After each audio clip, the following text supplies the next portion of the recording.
The following is a presentation of Fox Sports. We are Blackmore. We are Detroit. The MHSAA football state finals are presented by Arby's. You gotta have the will. You gotta get more physical. Do what you gotta do. How you feel? Fire!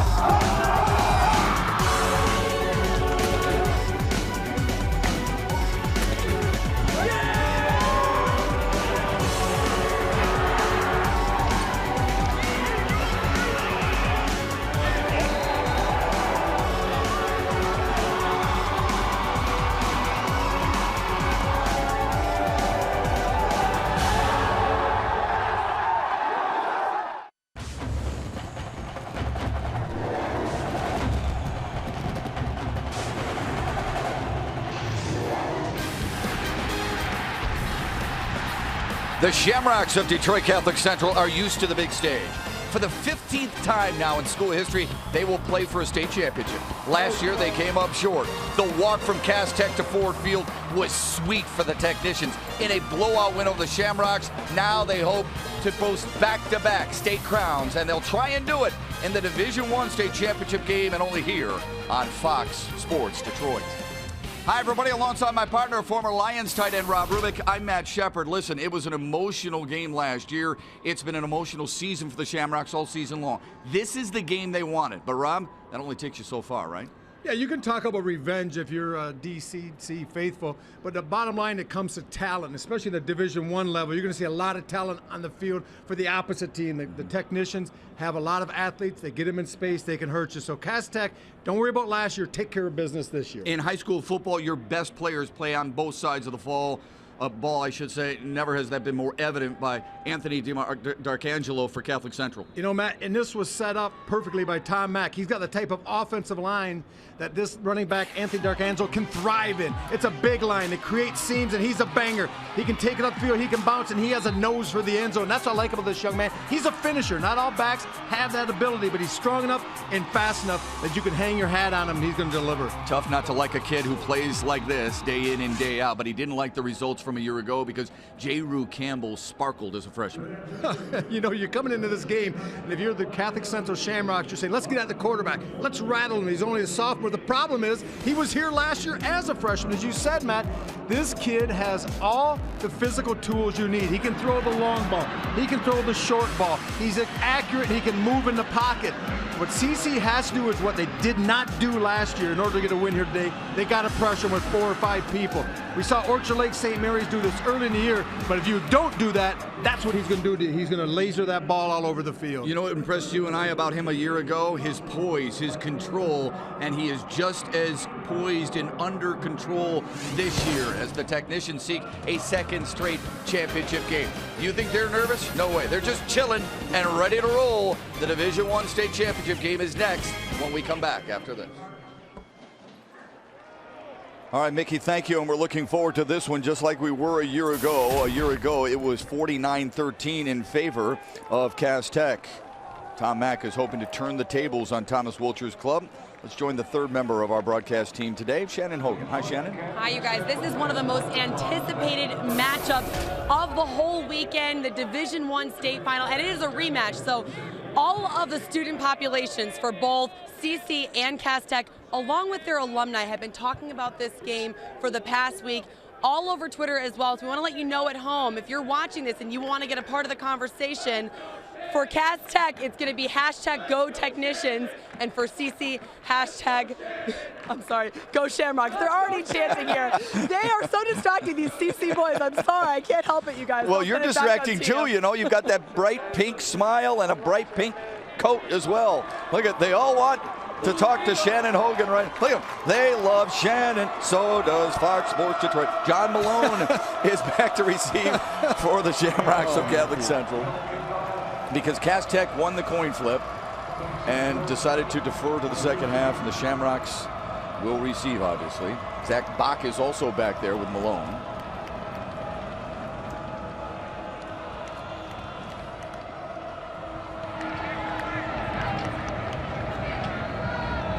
We were watching Cass Tech warm up, and Kenny Snap take it deep, and what a leg, huh? I he can boom it.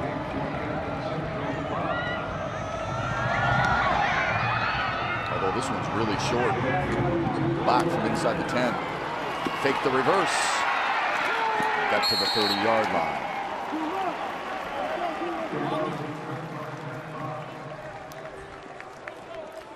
Well, Garrett Moore's your quarterback for Catholic Central.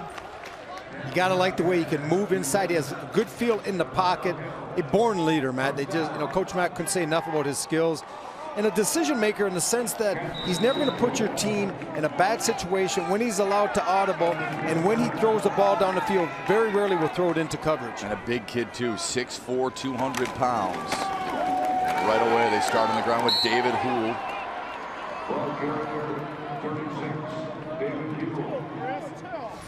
Well, Delano Hill is going to come in from the right side of your pitcher here. It's just a power ISO off tackle, but the defensive end squeezes it down too quickly. You got to kick him out. The lead guy's got to pick him. And I think that's just really more of an assignment thing for CC than anything else in that situation. Delano Hill had 8 tackles in the state championship game a year ago. 2nd down and 8 for the Shamrocks. An inside give. Tough yardage for Zach Bach. Shamrocks are big up front, and they've got some skill. John Malone, we talked about him earlier. He leads this team in receptions. They have a good balanced running attack, but D'Arcangelo well over 1,000. And up front, they average 6'3", 250 pounds, led by the big fella on the right side, Derek Edwards, who's 6'5", 270. Tom Mack in his 37th year, 10 state championships, and 4 runners-up, including a year ago. This is a 3rd down and 7 for CC. They'll roll the pocket with Moores. Stops, and he's got some time, and now he's wrapped up and going nowhere. Good coverage by the technicians. Joe Journey, the middle linebacker, made the play. Well, they're trying to get CC David Wright down the field, number 43, but the coverage over the top by Damon Webb was just too good, and there was nowhere else inside either. There was a run in the backside. John Malone on a post, and there was nothing there. And man, we talked about decision maker now. Every play's not a touchdown, every play's not a first down. And Moore showed that he made a good decision. Just tuck it and run and get what's there. Zach Bach will punt it away, and a good leg too. Daquan Pace is forced to let it roll, and it scrambles inside the 15 all the way to the 11-yard line. Good punt. A 57-yard booming drive with no returns. Here's the leader of the Techs, J. Rue Campbell. We talked about being poised. That comes from being here 2 years in a row. That doesn't hurt. Tough. Physically, he's filled out a little bit since last year, and the intelligence comes with experience. He's a student of the game, and Thomas Wiltshire loves the fact that he takes interest and he wants to become a better quarterback. Saw the numbers, or the bullet points on J. Rue Campbell. Threw for 240 yards against this CC defense last season. And Rod mentioned the 5 touchdowns in the open, and he will put it up to start. Down the sideline, and it is caught! And breaking tackles! Jordan Lewis is gone!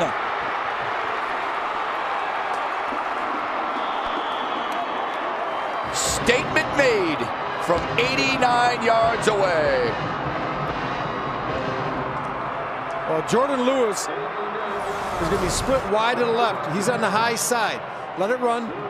He's just going down the sideline. He's got cover 2 coming over the top, but the safety is too late getting there. Kevin Walsh just cannot get there. And I'm just going to go up and get the ball at its highest point. And I'm going to be a little bit better football player than the 2 blue jerseys near me are in that situation and make the play. And that's tough to defend. You know, CC's going to have to get pressure. I saw the recipe Orchard Lake had going to the game this year. They were able to pressure inside with 4 and 5. If you give Campbell time, he will zip the ball around and kill you. Extra point is good. One play, or no good, excuse me, one play, 89 yards. Jordan Lewis, who had a touchdown grab in the state championship last year, does it already today. Now let it run. We're going to see the inside. Good job picking up. Just throwing the ball, stepping into your throw. And actually, it could have been thrown a little bit more to the outside. We want to get picky, but when you have someone like Jordan Lewis can go up and get it, and you can deliver the ball like that, it could be a long afternoon for the boys in blue.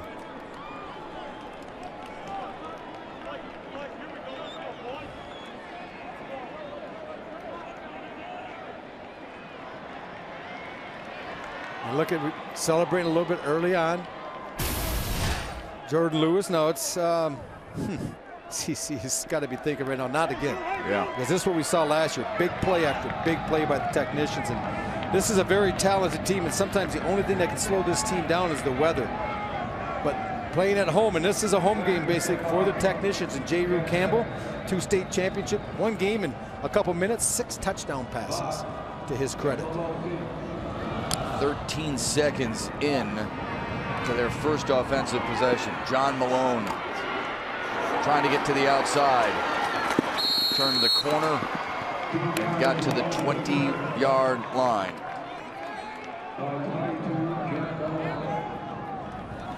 Now you notice the speed right away from Cass Tech, both on defense and on offense, but on defense especially when they can flow to the football on the edges. And what I noticed last year, and I'm sure Tom Mack, head coach in his 37th season, noticed as well, is the physical play of this front. When you watch Cass Tech, this is just not a fast edge team offensively or a cover team defense. This is a team that's very physical from defensive end to defensive end. They will take on the trapping scheme that Catholic Central likes to run, and they'll stuff it. D'Arcangelo. Wyatt Shulman, rather. Shulman, another big body for Catholic Central, 6'4", 250-pound senior.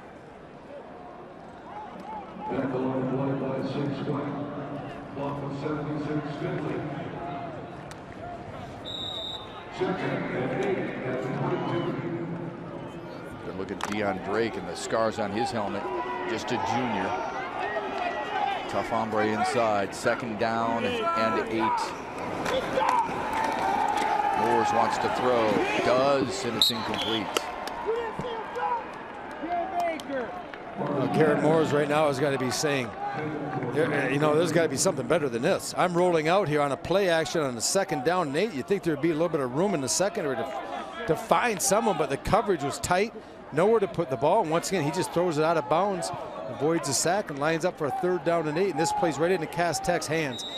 This defense is predicated on speed off the edges and coverage in the secondary of making breaks on the ball. And when they can dictate when you throw the football, Matt, they're cooking with oil. Yeah, but Thomas Wilcher was not real comfortable coming into this game. He told us earlier in the week, look, CC's a lot quicker. They're a lot more aggressive. They're a lot faster than they were a year ago.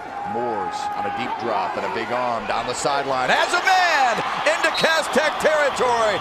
Anthony D'Arcangelo, known for his running, grabbed it in the air, pulled down at the 40-yard line. And it's the wheel route. They're going to get D'Arcangelo out of the backfield. We're going to get a look here. Watch, he's going to be here. He's going to leak out to the right, let it run. And he's going to get a mismatch. And he gets down the sideline, is able to get a step. To see the safety is covering the post out. He gets attracted by the post, which clears him. That's what you want to do. And you want to get D'Arcangelo on a linebacker, Matt. And that's what worked out. And actually, the coverage pretty good. Yeah. Usually on that route, you see guys wide open, but the ball was well thrown by Garrett Moores. Yeah, neat throw by Moores, who threw for well over 1,100 yards on the year. On the ground, Wyatt Shulman tripped up after a gain of a couple.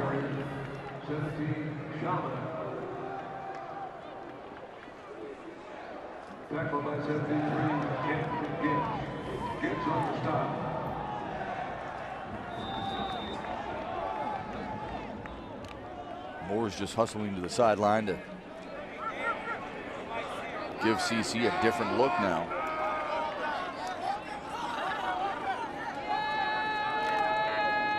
D'Arcangelo looks like he's going to take the snap.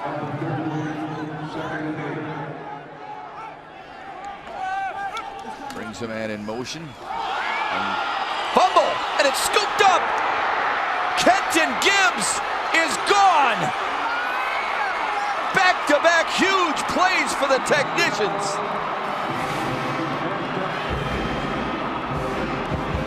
They try to run a little bit different wrinkle.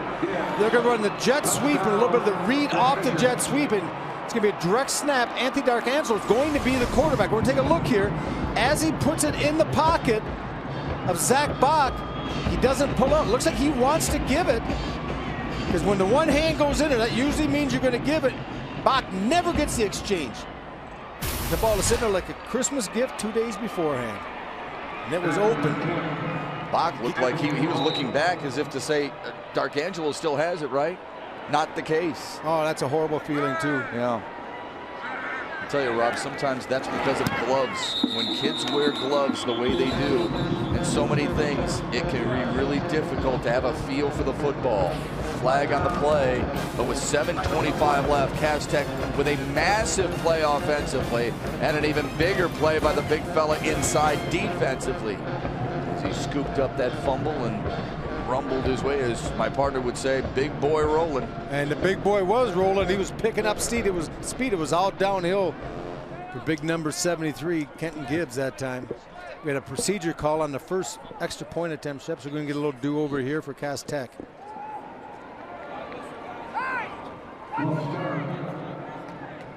Boy, after a huge play by Catholic Central, then to have it go that way, that sucks the life right out of you, doesn't it? 25-yard extra point now. He's no good. So the penalty hurts him, but the fumble hurts Catholic Central even more. Kenton Gibbs gives his club a 2-touchdown lead. A look of what happened on the face of Anthony D'Arcangelo as he attempted to get his club in better position. Thought they were rolling, had a big catch on a pass from Garrett Moores. Moores leaves the huddle. D'Arcangelo takes the shotgun snap, and fumble ensues. 6 points the other way.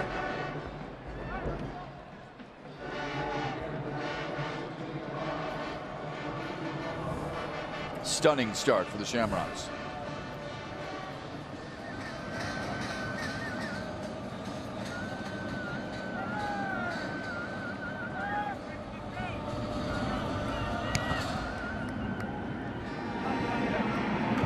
Malone from inside the 10. Wrapped up almost right away.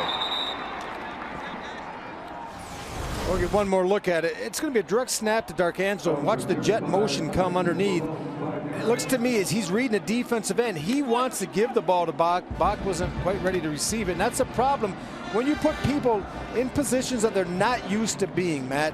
You put a running back at the quarterback out of the shotgun. He's the one trying to do the ball faking skills.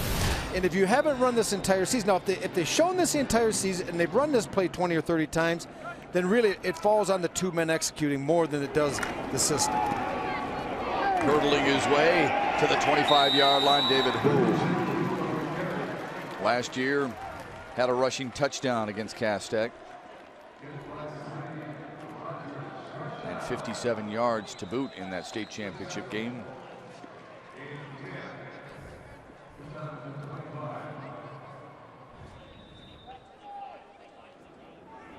Let's go, D, get a stop. Big plays, otherwise known as chunk plays, oftentimes charted by clubs. If it is by Cass Tech, they've got 2 already today. Houle again, carving up the middle of the Cass Tech defense. And you see Houle, Matt, having some success here, and I think the reason is that Cass Tech is so cognizant of D'Arcangelo getting to the edge and off tackle that now all of a sudden the little fullback give, the trap inside is there. Now, once Cass, if you can pull them inside if you're Catholic Central, then you open it outside again. So you try to get them on that yo-yo, that little bit of the inside-outside. See what he's done this season as really the second back. Yes, sir. Cass Tech jumped. Troy Hudson is our referee. Prior to the snap, dead ball, encroachment on the defense, 5 yards, results in a first down. See a little jumping into the zone there. Defensively, not only one, but 2 technicians. Got to be more disciplined, but Catholic Central right now will take it. This is a drive that's very big for them, Shep. They need to put some points on the board. Cass Tech, you know, they can score on their own, and now all of a sudden Catholic Central gave them the freebie on the last possession. You need to answer it. D'Arcangelo couldn't get the edge, but did gain a couple of yards. No, you're right, Rob. I mean, Cass Tech has run one offensive play, and they lead by 2 scores. Unbelievable. I never even looked at it that way. I never thought of that. You're right, because they had the fumble picked up on defense, and the first play from scrimmage is a long pass. Cass Tech's going to go in with all the time, or Catholic Central's going to go in a half with all the time of possession, and people say, wow, they really controlled the ball. Right. But it's not how long you have it, it's what you do with it when you have it. Garrett Moore's the senior quarterback. A bullet strike incomplete and a flag on the play. John Malone dropped it, but let's see the laundry. You could get pass interference. I don't know if they got Malone coming out of a cut. Possibly a defensive holding as well down the field. Malone really came out and got some separation.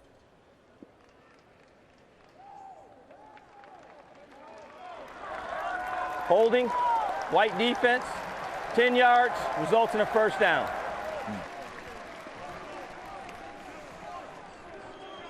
Shooting yourself in the foot a little bit there.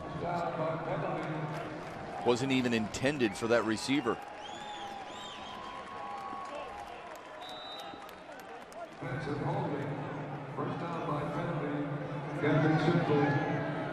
The plays almost matched the scores, just flip-flop the teams. Moores wants to throw again. No, he's going to run it. And a good one to the 45. Well, they released Dylan Roney, the tight end, to the play side. They ran the play action went to the right. Roney's going to be on the left side, and he's going to release down the field. You can see all the action going the other way. Let it run. And as he rolls out, Roney's not open, and I like that. Don't wait too long. When quarterbacks get yards, it's because they make that decision quickly. They don't wait that half a second too long to allow the defense to close in on them. They take it, they go, and be decisive. Garrett Moore's was. Really good point. Split backfield behind Garrett Moore's. And they go to Houle. Nowhere to go, though. Miles Felder in on the tackle. Big 55. Tips the scales at about 2 1/4. Big boy road to the finals. CC had to beat an ever-tough Rockford Rams club. Cass Tech beat Lake Orion, past champion as well, to get to this rematch of heavyweights at Ford Field. You know, Cass Tech has not had an easy road because Saline really gave them a battle. Yeah, they did. In the regional final as well. The Dragons are always big and tough at Lake Orion. Coach Chris Bell had his team ready, but just a little too much speed for the technicians. Big third down play here. Moores has got it as he swims his way close to the 40. He's got quick feet, doesn't he? Yeah, and he's also got a good blocker in front of him. Zach Bach, number 16, does a good job being the lead blocker. As it comes at you, he's going to kind of get the seal on the edge, and this allows Moores to get to the edge and pick up enough to move the chains.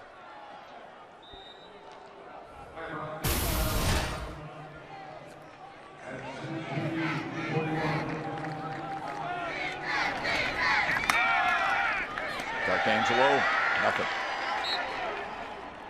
Some big men up front.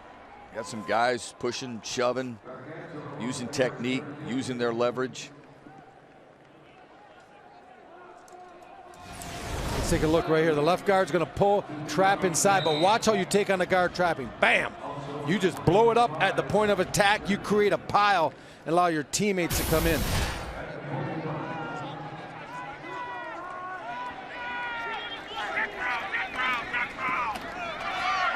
Counter. And Bach. Fumble! Oh, Cass Tech got it!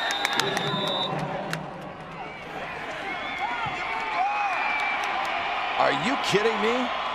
Damon Webb came in and just ripped it right out of his arms. And it's a shame because Catholic Central had this play blocked extremely well. They're going to pull both guards. They're going to get out. One's going to seal. One kicks out. This allows Bach to get inside. Great tackle. tackle. As he's going down, Webb strips it and gets the ball. You know, Matt, 15 years ago, I never saw this in football, but it's one of the things they coach now. When once a guy is being grabbed or tackled, second, third minute in, you strip the ball, and Cass Tech did it perfectly. One guy has him wrapped up, and he came in, and Webb ripped it right out of his arms, and another big play for Cass Tech. An inside give and a good run to get past the 40. And Mike Weber keeps those legs moving and gets to the 43-yard line. And Wodzinski did a nice job of his linebacker, because if he doesn't have him, that's a one-on-one tackle. It's his way or the highway, because there was no one behind Wodzinski. He was basically hanging on for dear life. Wodzinski, just a sophomore, 6'3", 210. One of the 3 linebackers for Tom Mack's club.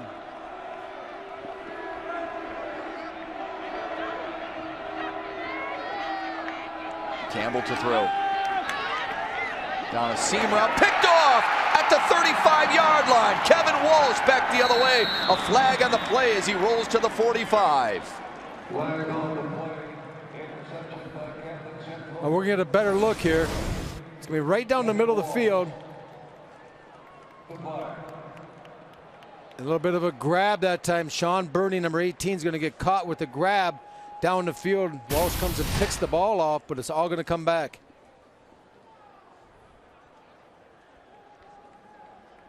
Great job picking that one up by our cameras. Excuse me, Blue. We got holding on Blue. 10 yards.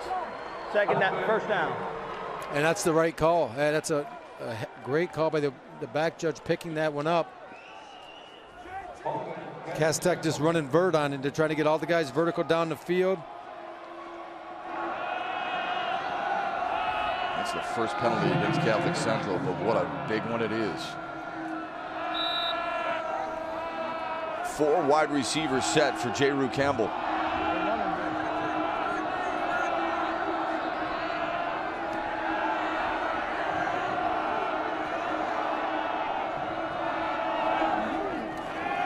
Quick slant, caught. Webb inside the 35 for another first down. Well, this is formationing someone. You're going to get a matchup that you want. You see the 3 receivers, stop it right here. You see all the receivers out to the left, and what they're going to do is they have man-to-man backside, throw the slant, get underneath. The safety can't get over the top in time. It's pitch and catch. It's just moving a defense by your formation, finding the weak spot, the isolation man-to-man backside, and exploiting it. Good call, good throw, well executed. Weber.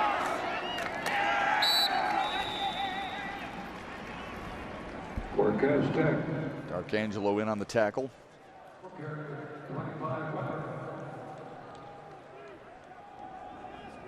Hit by 89, Rooney.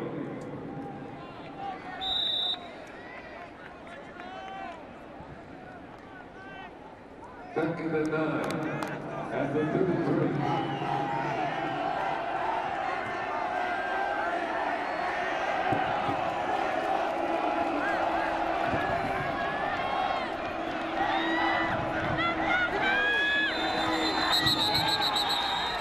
Might have illegal motion here against Cass Tech. Yeah, a couple of those offensive linemen, Matt, looked like they were leaning back a little bit too soon. Snap, false start on the offense. 5 yards, second down. Big fellas up front. When you're that big and you start leaning and the field starts to tilt a little bit, you get caught.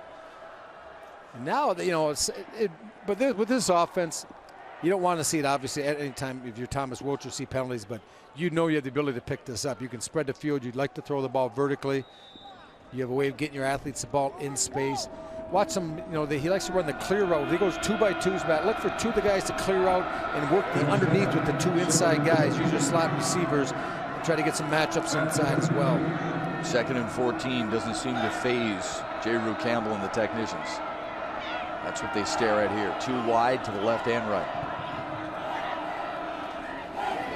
Jet motion going nowhere. Nice play by Dad Bowen. A really good job of following Daquan Pace. And watch to the play side, working up the field. You say Bowen beating the block, getting up into the play. Wodzinski was there as well, and they've been coached well on the pop-out. Teams are going to try to run that pop-out or that jet sweep. They get to it quickly. Now, if you're Thomas Wilcher, and you see how aggressively they were attacking the jet part of that play, because that's a read. J. Rue's going to be allowed to pull that ball, and he can keep it And that's the next stage of it. We'll see if we're going to see that coming up. We said in the last game, Matt, people weren't watching. A lot of plays are set up again to test the waters for future plays. Lost 5 on the play to bring up 3rd and 19. Good pocket, popped on the air. It was tipped on a nice play made by Brandon Malinowski. A la J.J. Watt we saw here. It's coach now. We talked about the stripping of the ball as one new technique. Another new technique is you've watched Malinowski to the left side here. When he realizes he's not going to get in, he becomes like a basketball player in defense. You read the quarterback. When he starts his release, you jump, you get your arms up, you bat the ball down. And you know what? I'm surprised it took coaches in the football arena so long to figure that out, because your pass rush has been stalemated. Become a defender with your hands. It's good timing, that's for sure, and it was a timely defensive play made. Malone fair catching it at the 6-yard line, a long way to go, but CC last time moved the football before they turned it over for a second time. They're in a 12-point hole on Fox Sports Detroit.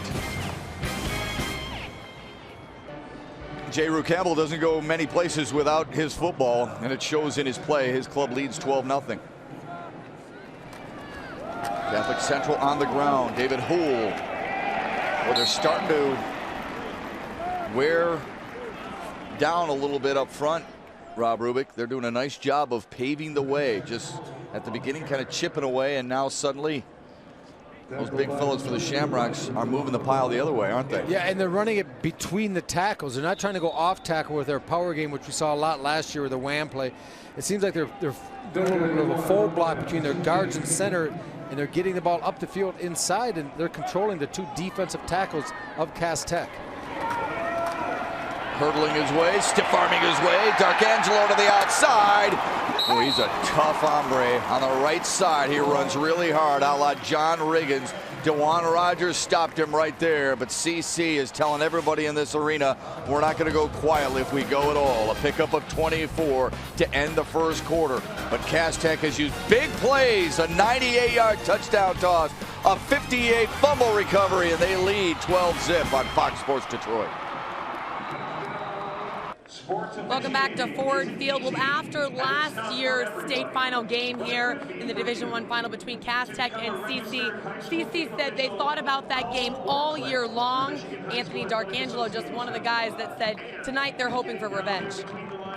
It's been motivation all season, just to get back to the state championship. That's everybody's goal at the beginning of the year. And to find out that we get to play them again is even more exciting. You get a second chance at somebody who beat us last year, and now we get to hand it to them this year. And guys, the score from last year, 49-13. A lot of the CC guys had that posted in their locker this year as a constant reminder of getting here to Ford Field again and getting some kind of redemption for last year's game. And Rob, I love the attitude of Anthony Darkangelo. A lot of guys don't want that big dog. These guys seek it out and say, yeah, bring on the best. Well, obviously they want to play the best because they are part of being the best. But the bottom line is, I talked to Coach Mack, and he was like, that was last year. This is a different team. We're built differently. We're focused differently. But he's just trying to get them to focus on this game and not try to live in the past. Moores wants to throw. He's got a lane, too, to midfield. And driven out of bounds. Should be enough for a first down. Well, they've seen something that's working, because when they clear the tight end out, Dylan Roney, he's going to be right here. He's going to run right down the field. And number 11, keep an eye on Delano Hill. He sees it. He starts trying to undercut the route. By doing so, he turns his back on Moores, and this allows Moores to turn it up the court. This is something that's been seen on film, I guarantee, because that's like the 3rd time they've run that play, and for positive yardage. But Catholic Central has moved the football. They just don't have any points to show for it. Nice move. Sidestepping his way and lunging for the 40 is Darkangelo.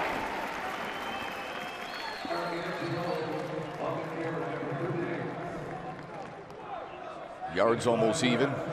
Plays in time of possession in the first quarter heavily in favor of the Shamrocks. Scoreboard heavily in favor of Cass Tech, though. The defending Division I state champions.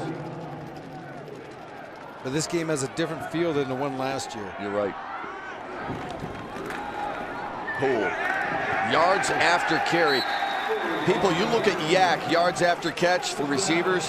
Look at yards after contact for running backs, and this is a good example of it right here. Well, David Houle, he's 5'11", 230. It's going to be right up the middle, a little bit of a trap inside, and he gets hit right away. That's, you know, the block wasn't where he thought it would be. It was wider to his right. He took it right into the teeth of the defense, Matt, but he took that 230-pound bowling ball frame and just rolled one of those pins over and was able to move the chain. Seems like every year CC has one of those big, tough, strong running backs. This year, the Shamrocks have two. Moores rolls the pocket, stands tall, got hit from behind hard, and stands back up after the incompletion.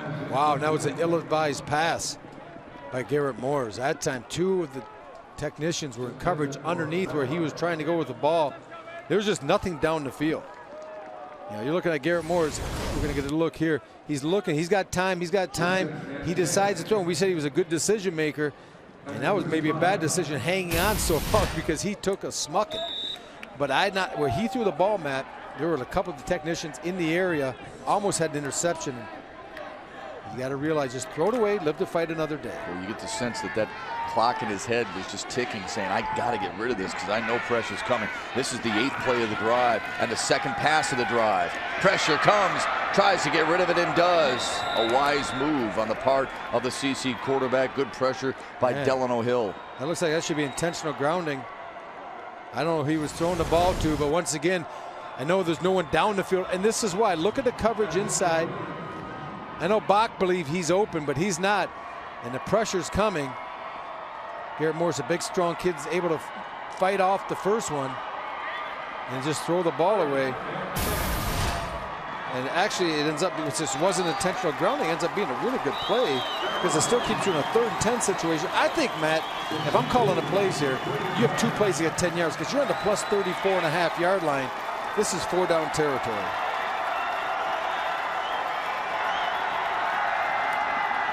Sidesteps the pressure, wings it out. Oh, and you're going to get a flag. hugging. That helps. Look at that. He just grabbed him, pulled the jersey down. And we're going to get a great look at this.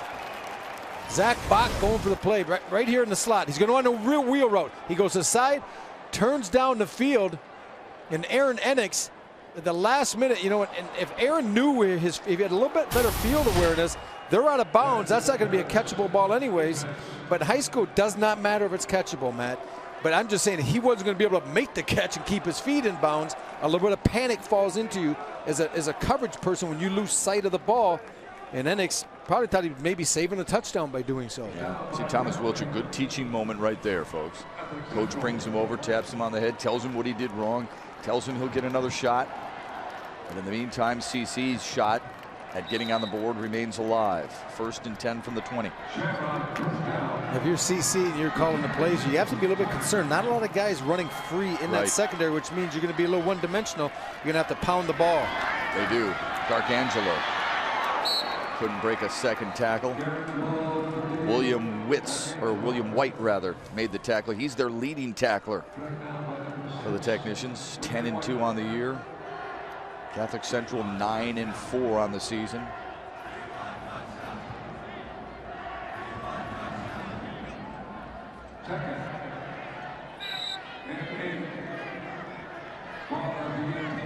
Catholic Central a good example. Brother Rice a good example.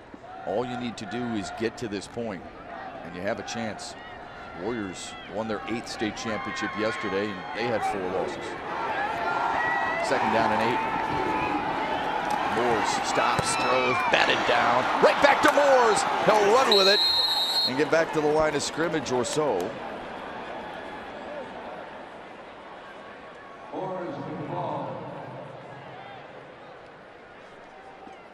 That's, once again, we're going to see when the defender's being blocked, stop up, jump, bat the ball down.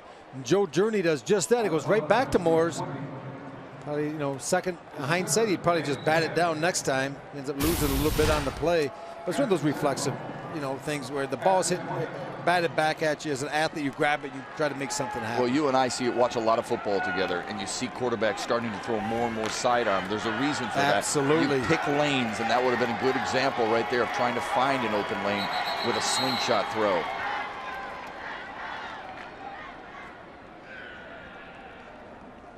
Timeout, Cass Tech. I mean, that throw, when you see Journey jump up, it hits him in the left armpit. You know, I mean, that football could be used as deodorant on that play. FoxSportsDetroit.com has you covered for all the latest news and information, including interviews, highlights, videos, fan forums, and exclusives on the Tigers, the Red Wings, Pistons, Lions, and more. Go to FoxSportsDetroit.com, your only stop for all things Detroit sports. FoxSportsDetroit.com.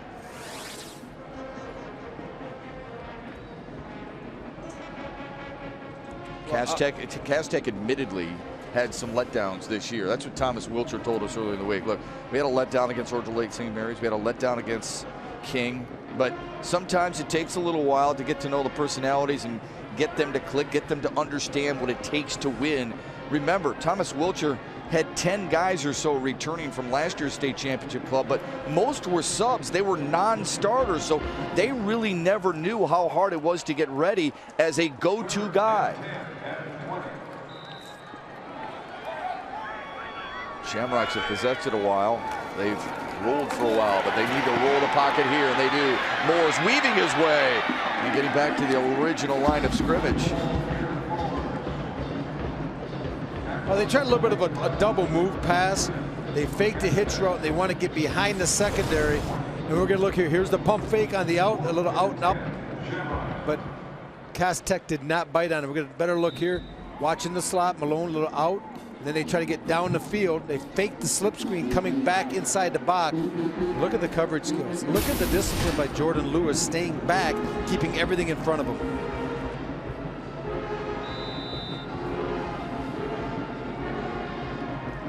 So a 4th and 10 play.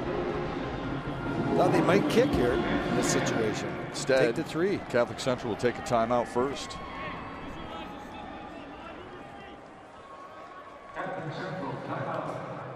It can be demoralizing for a player to know that you're moving the football well.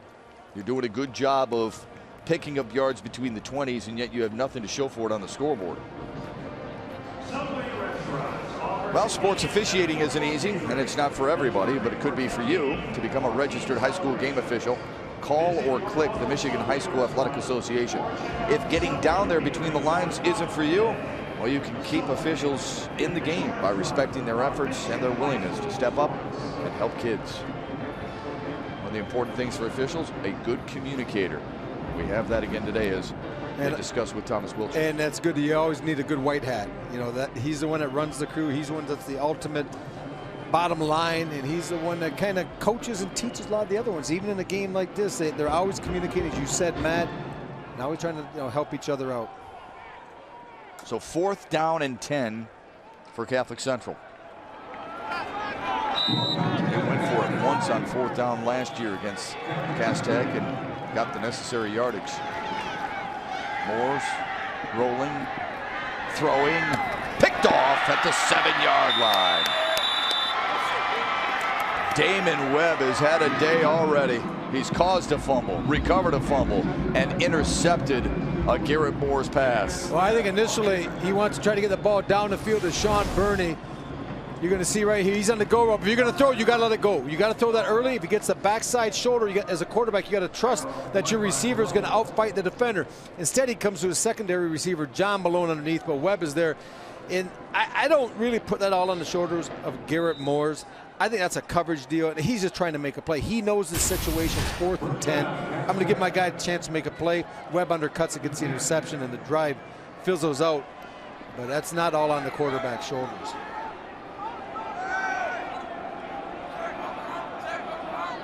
Won't be surprised if Cass Tech goes up top here.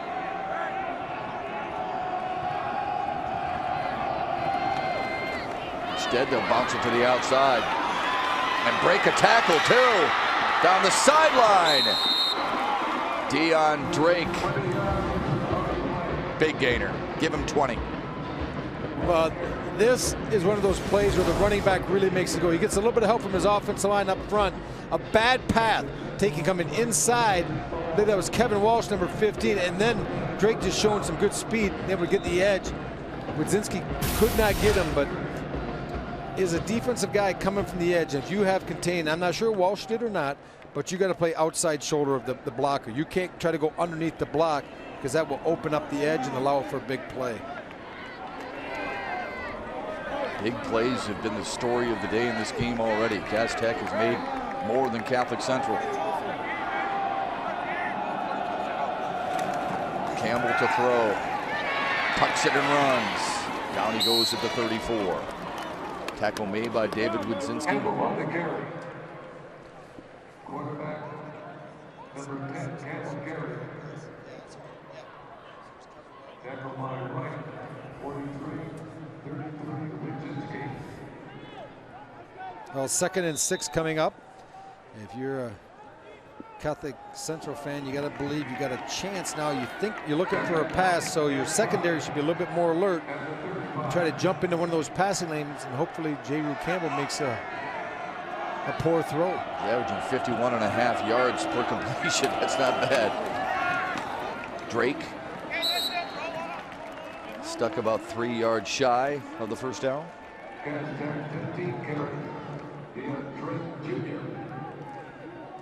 Well, Drake getting a lot of work at the running back position. We've seen Weber as well, and the big reason I think is Gary Hosey. Last week against Lake Orion got nicked, got hurt. We haven't called his number in this game today, and that's a big loss because he's their #1 back. Haven't seen him in the game. Yeah, but they, it's kind of like next man up in your Cass Tech. 3rd and 2. Drake, first down, fumbled. And Catholic Central recovered it. Well, they're going to get her. Jake Glazer. Well, Drake's showing his speed we saw early on. He's able to get to the corner. Oh, that's a great call. Great call. I thought maybe the ball, but this gets stripped early on. It's going down his hip to the ground. Oh, there's a nice look. That's Dylan Rooney getting his hand in there, trips him up. The ball comes loose, and CC creates the turnover. Yeah. But, Cass Tech did do something there, Matt. They took the ball over the 10-yard line. They kind of reestablished field position. Even though they turned the ball over, it's out near midfield. On the ground, but going the wrong way is Anthony D'Arcangelo. Boy, Miles Felder has been a presence, hasn't he, in this first half? 5'10", 220. We're going to pause it right on the beginning here. We're going to watch Miles. He's going to get penetration up into the backfield. Let it go. Big number 55. That's just outside zone play, and he just runs underneath, and it took too long to develop. I don't know if the handoff of the backfield action was too slow getting started. But you see the linemen to that side, they just moved outside. They moved down and left Miles all by himself, and he said, thank you very much. Loss of 6 on the play. 2nd and 20. Make it 10. 2nd down at 20.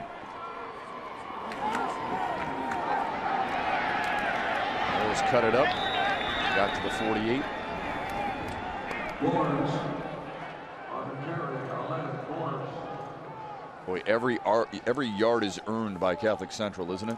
You just get the sense that it's a tough fight inside. Yeah, you read so much about J. Rue Campbell and Weber and Hosey and all these special players they have in the offensive side of the ball, and you kind of lose sight of why this team's so good, and that's those people up front defensively. They're beasts. I mean, we called the game last year, and they were just blowing up that offensive line of Catholic Central, and they're very physical again once this year.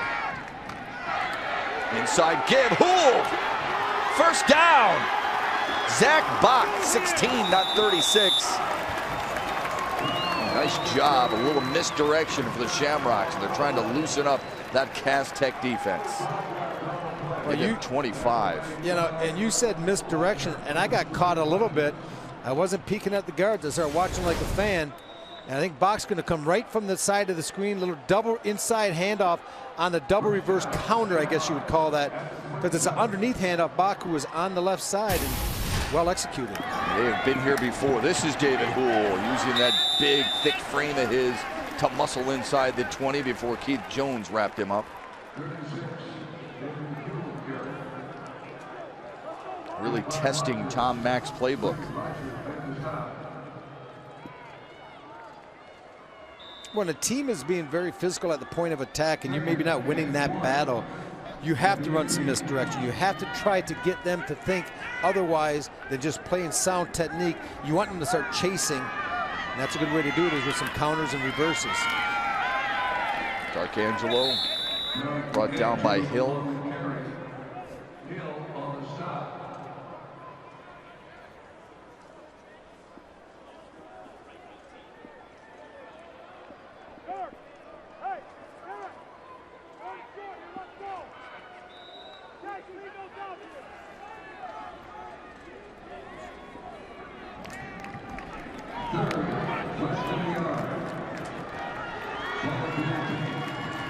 Big third down play for the Shamrocks.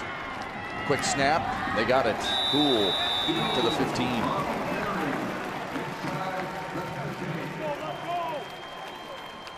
That's just an off-tackle lead. Who's going to be the second back to get it coming through?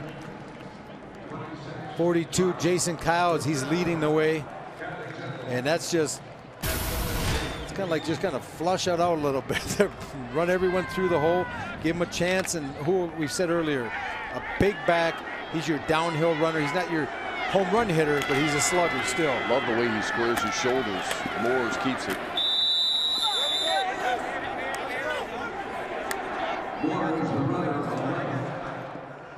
We've seen him have some success with that boot, Matt, but that time nothing was there. Cass Tech was ready for it. They stayed home. Well, it's interesting they ran it to the short side of the field, too. They're respecting Cass Tech's edge speed. Well, yeah, right, and that it kind of negates it. When you go to the wide side, that speed really jumps out at you when they can string things out and force you to the sideline. Sometimes you catch them off guard. When you run the short side, you can get that corner quickly. 2nd and 10. Chased and wrapped up. Good play by William White. Boy, he is a really sound defender. I believe Garrett Moores feels there's about 14 or 15 white shirts on defense right now. Every time he makes a play, let's watch right here. Keep an eye. This is a football player. Let it go. You can see William White just keying. Steps up. Garrett Moores thinks, oh, and all of a sudden he's right there, spying the quarterback, following his eyes, following his feet. And when he tries to make a play, you come up and you thwart it. So just like I said, Garrett Moores, man, he makes two people miss in the backfield. Oh, I got something here. And then all of a sudden 6 is right there in his vision. And White finishes the play for the technicians. And he closed so quickly, too. They have been down here before, and they don't want to come up empty like they did last time. So they'll talk about it, trailing 12-0 as we approach the end of the first half.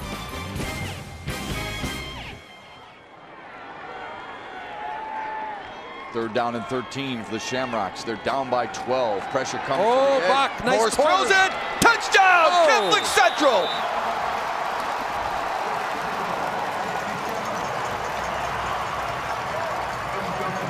I didn't mean to stomp on you, Matthew. Got caught. Watch, I was isolated on Bach, and he does a beautiful post corner move and absolutely turns Webb around. It's off the play action. And Morris, look at that, under extreme pressure, he's able to get the ball off. And you can see how open he was. What a great throw. And that's just, I'm a little bit better in my route running. Damon Webb, and we'll get another look at this hopefully after the extra point, but wow, what a move.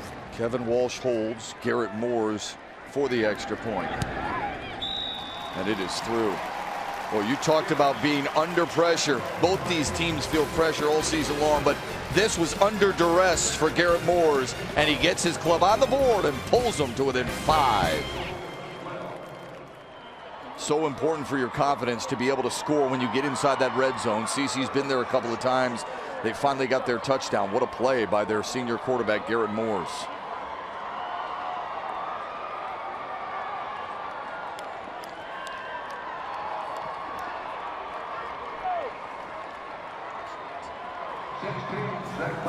Cass Tech does have 2 timeouts at their disposal. Jordan Lewis, who has one of their touchdowns, their lone offensive touchdown, drops back to his own 2-yard line. Zach Bach will kick it deep for Catholic Central. Remember, the technicians start the third quarter with the football, too.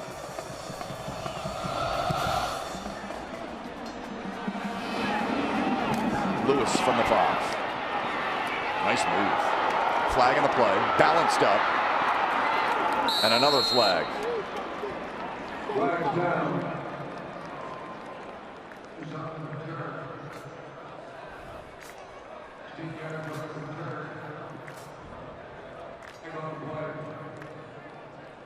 Hate to assume anything, but 9 out of 10 times it's going to go on the return team. Block in the back on the receiving team. 10-yard penalty, 10-yard penalty, first down. Make it 10 yards, 11. Mike, 10 yards, Mike, 10 yards. We're going to look at the touchdown. Let's pause. We're going to watch right here. Keep an eye on him the best you can. He's going to run. He's going to go one-on-one, follow him. He makes a great, and you lose him out of your frame, but he makes a post move. Webb bites on. Now when he comes out, you can see all the separation that he has. And that's a double move. And look at the poise, Matt. You pointed this out during the break. He was under duress. I mean, getting hit as the ball goes, it flutters a little bit. You think, man, there wasn't a lot of zip on it. That's a great play, and I mean a great play to get the ball out with anything on it for the touchdown. You're right. It may not have been the prettiest spiral. It may not have been a rocket, a laser that barely left the ground, but it was a really fine football play right there. Good run by Mike Weber on first down. They'll stop the clock to move the chains. Dylan Roney in on the tackle.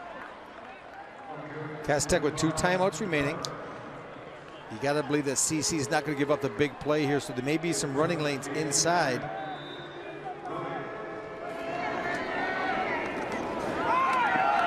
Weber again. Good block downfield, and he's dragged down from behind by Dave Widzinski. And this is what we saw a lot of last week. And he came into the Orion game last week replacing Gary Hosey. A lot of this inside zone, getting outside. Granted, CC's in a kind of a prevent. They're playing not to get behind in the passing game, but boy, you better slow that running game down because that's a 20-yard run. Right, they do have 5 men at the defensive line of scrimmage, though, and this time it worked for him. Tackle made by Brandon Malinowski.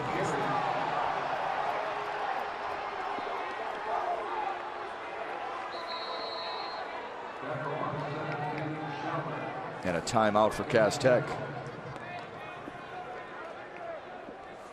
I'm looking at this last play, Matt, and I watched it. It looks like he was supposed to give the ball to Weber because you can see the two pulling the guard and tackle coming from the opposite side. The Popo kind of got J. Rue Campbell out of position. He wanted to give it underneath to 25 Weber, but it got kind of discombobulated because there was something there. They've been pulling the offside guard and tackle, Hamilton and Finley, and getting him into the play. Visit your local Subway restaurant or check out Cass Tech's success this year.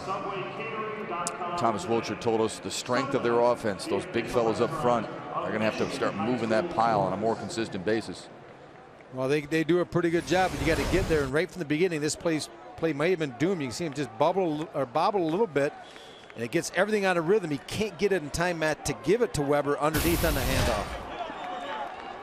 Good inside move by Malinowski as well. 2nd down and 11 for Cass Tech. They lead on an 89-yard touchdown pass from J. Rue Campbell to Jordan Lewis, and a 58-yard fumble recovery touchdown by the big fella Kenton Gibbs. Quick curl route, and it's caught by Webb up the sideline. Broke a tackle, and inside the 20 to the 15. There's some skill right there. And this is great play calling by Thomas Wilcher and his staff. Isolate him in space. I've watched this team the entire season, and this is going to be a little hitch route to outside. Get the ball in, get it out, give the receiver time. He takes him on a China route, Matt. Takes him to the inside. The ball is thrown to the outside. Gets by the first defender, and then a little bit of a dead leg to get rid of Walsh coming up. And finally, a nice job hustling by David Wright to knock him out of bounds. Saved a touchdown, and it's 1st and 10 from the 15. Big fan of the dead leg. Can never really do it myself, though. Did it and pulled something. Campbell with a throw on a slant, and it's incomplete. Almost intercepted.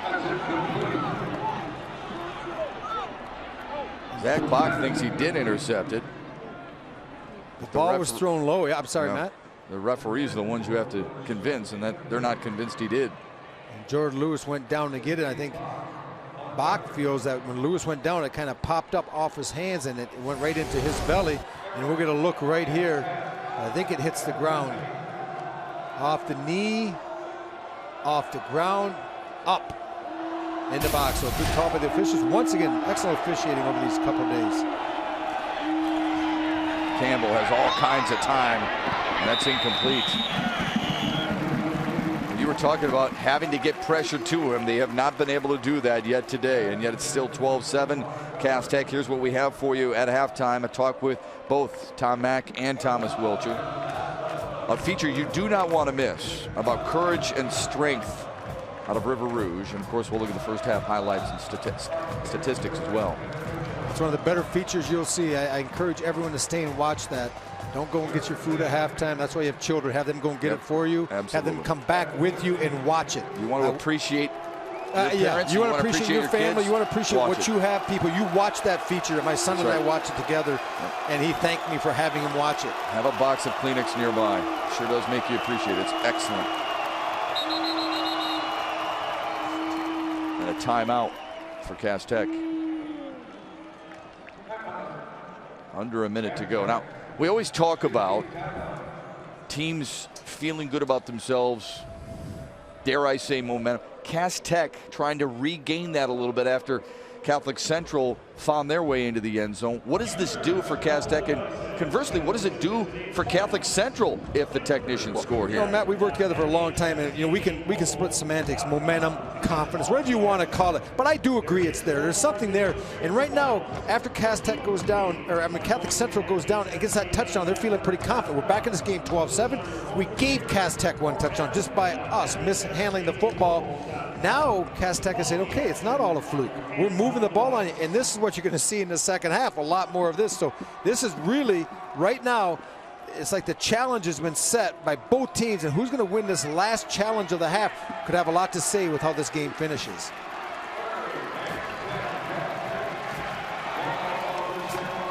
Cass Tech is out of timeouts. They can get a first down at the 5, though. Big third down play here for the technicians. Campbell has time. Now rolls. Looking, and wise decision. Good coverage downfield by the Shamrocks. And that is a seasoned sophomore quarterback making a nice play. Back in his day, young days when he was a freshman, he might have tried to throw that against his body in the coverage. But we talked about his poise and his intelligence, and he knew that was a 3rd down and 10.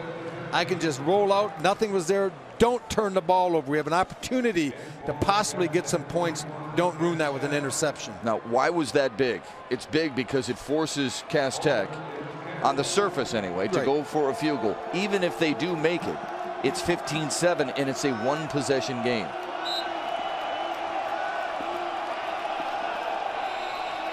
A 31-yard field goal attempt. But before that, Catholic Central burns their final TO. So what do you think the underlying reason for this timeout, Matt? I have an opinion on it, but I want to hear what you think. I would guess they want to talk about in case there's a fake. Yes, exactly. Okay. Just making sure you're paying attention. Shannon Hogan is on the sidelines. Shannon? Yeah, guys, I just want to talk a little bit about J. Rue Campbell. You read about him in the papers. He's the guy that everybody's talking about. But he's also one of those guys around Cass Tech that you can't ignore. You've seen the hair. It's sticking out behind his helmet. I was talking with their athletic director and their coach. He said he really is a positive influence on the kids around campus and, of course, his football team. Is his hair longer than yours, Shannon? I would say if he were to flat iron his hair, it would be longer. I just cut a good 4 inches off mine after baseball season, but what? I would say if he flat ironed it, it would be close. But he can't sport that pink coat like you can. This will be a 31-yard field goal attempt. Now remember, this young man's had struggle today. Ken Snap has missed 2 extra points. Line drive, snuck inside.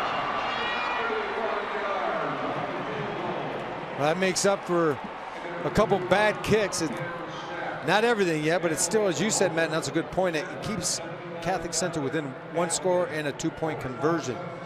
And it's also big as, man, a touchdown in that situation, not only what it does on the scoreboard in the overall game, but your confidence. And speaking of confidence, somebody might have gained just a little bit as Ken Snap takes care of the good snap and finishes the kick.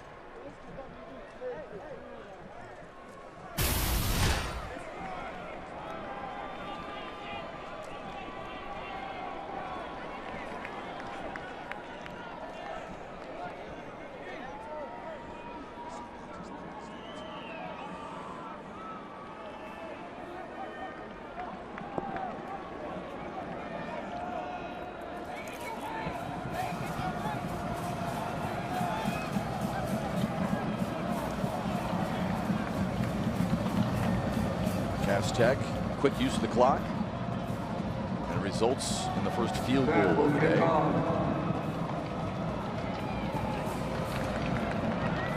One of those play-by-ear situations, Matt. If you happen to get a good return, then you might throw a little test play into the waters on first down. If you pop one for 10, 15 at first down, then if you're CC, even with no timeout, you might try to go into hurry-up mode, get into field goal range. Maybe a draw or a screen. That'll help you right there. Sure will. Wow. Big favorite. And now, right now, if I'm Tom Mack, I'm thinking, I'm going to take some shots because on the plus 40, on your 45-yard line, if you throw it down the field 30, 40 yards trying to make a play and you get an interception, so what? You're not going to get hurt with just a few seconds and a half. Again, both coaches will talk with our Shannon Hogan at halftime. A great River Rouge football feature that tugs at your heart a little bit. And, of course, the first half stats and highlights of this one. Turnovers, the name of the game in this one. Catholic Central recovering a Cass Tech fumble to get their first touchdown on the board and only touchdown on the board. Tom Mack team has turned it over a couple of times. Let's see if they go for this shot. A lot of times you'll see coaches run a draw or a screen just to set something up here. Remember, Garrett Moore's got a nice arm. He can spin it. And he will do just that. And Malone was out there step for step with him, though, was Daquan Pace. And Daquan did a nice job as John Malone was trying to get out of his cut, a little bit of banging down the field. No arm extension, Matt, no hand play, just a little bit of shoulder to shoulder, enough to throw Malone off his path and throw the timing of the route off. It's good football play is what it is. Absolutely. Pace considered their best cover corner, but he's limping on the sidelines now. Looks like a highlighter. I can't find mine. Maybe maybe I left it down in the field. They're utilizing it right now because. What do you think of that look? They broke out against Orion last week. Well, I'll tell you this, he can't hide from anybody, that's for sure. 2nd and 10. Moore's with a deep drop, sets up, throws underneath. He was intending for David Houle. Fourth pass incomplete. The coverage for Cass Tech 20. Enox on the coverage. Let's see, at 3rd and 10, what the Shamrocks decide to do here.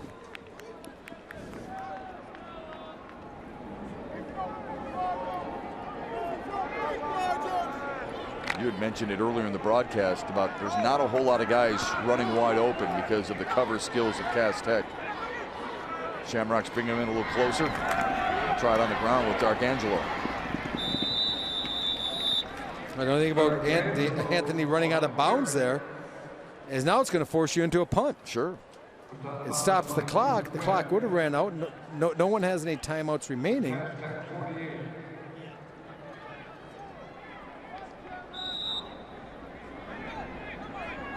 That's what Coach Mack is saying right now. Man, you guys just make this harder than it needs to be. Yeah, I was going to say, if you go for it, you don't get it. They have a half field with which to work. And a guy who has no problem putting it up. And with players who can go up and get the balls, you saw early on in this game already. Jordan Lewis is that man who went up and got it earlier, and he backpedals inside his own 10. They kick it away from him.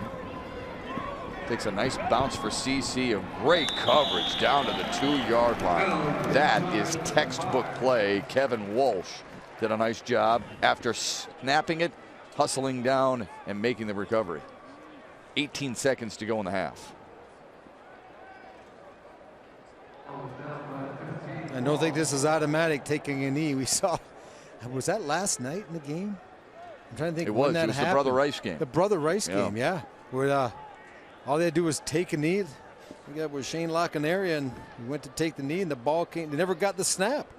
Muskegon recovered. Yeah, and had an opportunity, even though they had, granted, they had their own 3 or 4 yard line with the length of the field, but they did get on the opposite side of the 50, didn't they?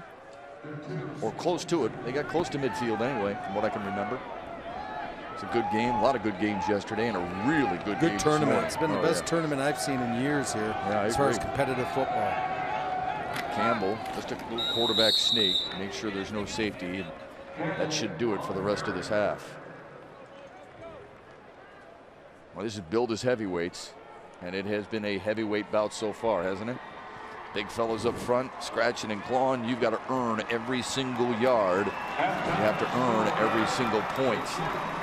What a contest it's been so far. Shamrocks go into the break down by 8 with the defending state champion Technicians of Cass Tech. To Mickey York in our Fox Sports Detroit studios.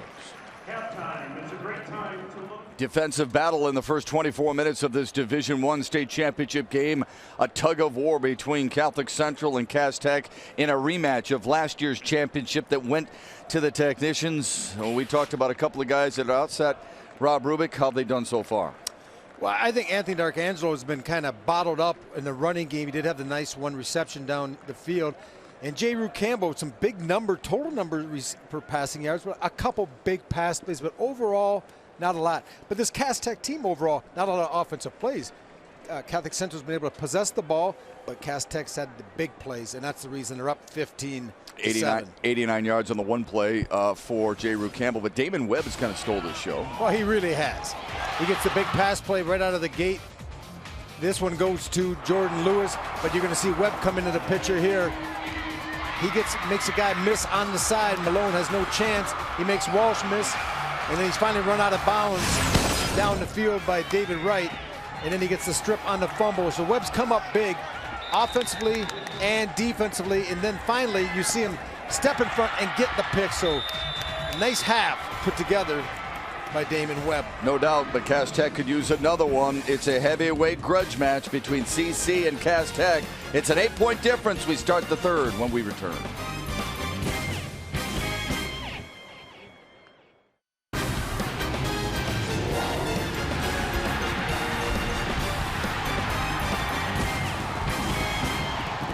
The 2012 MHSAA Football Finals are brought to you by Family Heating, Cooling, and Electrical.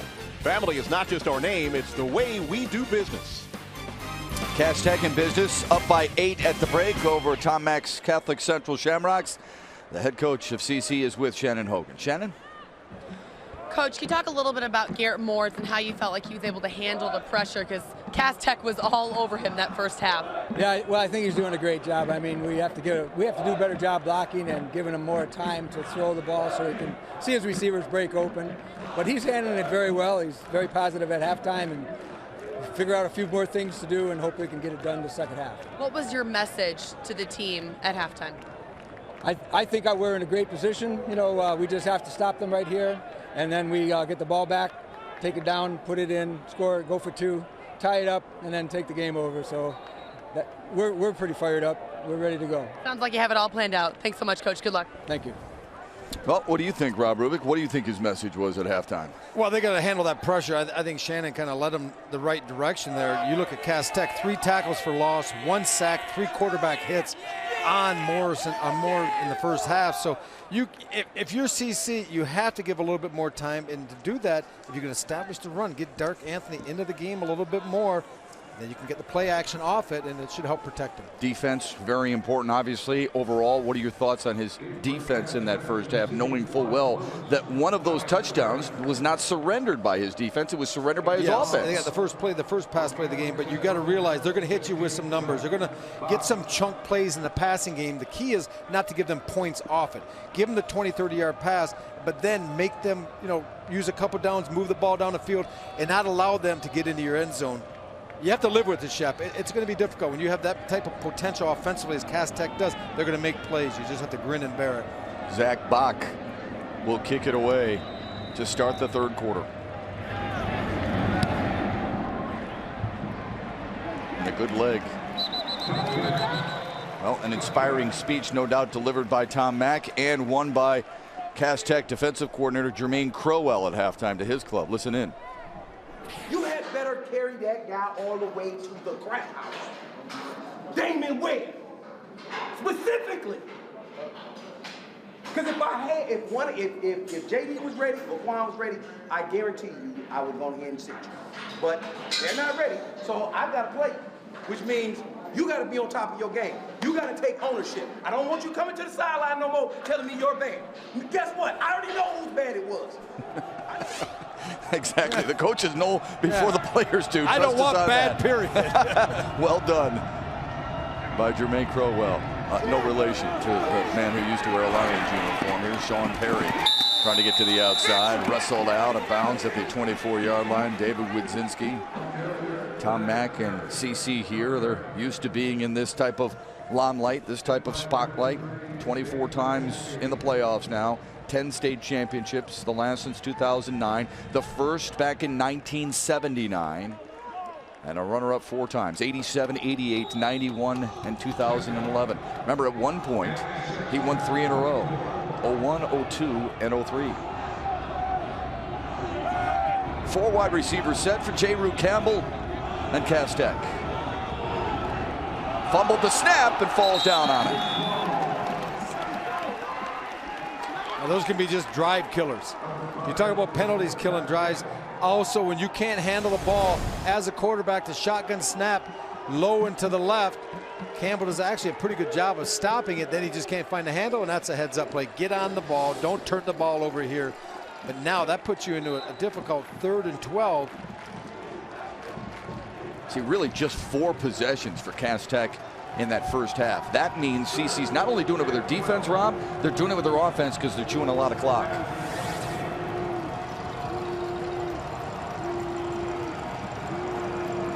Third down and 12, and after the fumbled snap, you thought it would have been more. Flag in the play.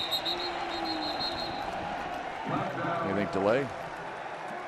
Real legal motion. Ball start, offense, 5 yards, first down. As well as the first half started out for Cass Tech, the second half is starting just as poorly. They came out with a big pass play early on out to Jordan Lewis. Now they're coming out, they get a bad snap, and then they get a procedure penalty. The right guard comes out of the stance just a little bit too quickly. You're facing a 3rd and 17, and this, we'll see, we talked, one of the bullet points on J-Rue Campbell was his poise and his intelligence. He needs to be smart with the football. First down in this situation would be nice, but it's not vital. 7 penalties for Cass Tech today, just 1 in last year's state championship game. A draw to Weber. Break into the outside, down the sideline, right in front of the Shamrock bench, and he is gone.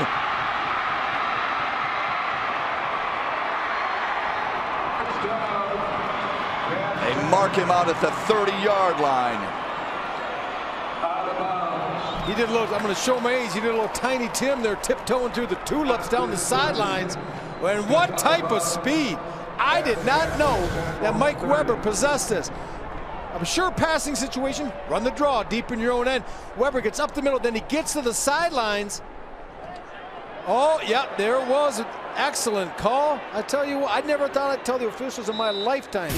Excellent call about 10 times over the course of this weekend. You know me, Matt. I'm not one that always watch the NFL games with me, run those NFL officials quite a bit, but these high school refs have done a nice job over the course of these 2 days. Pickup of 57 on a backbreaker after CC had him 3rd down and long.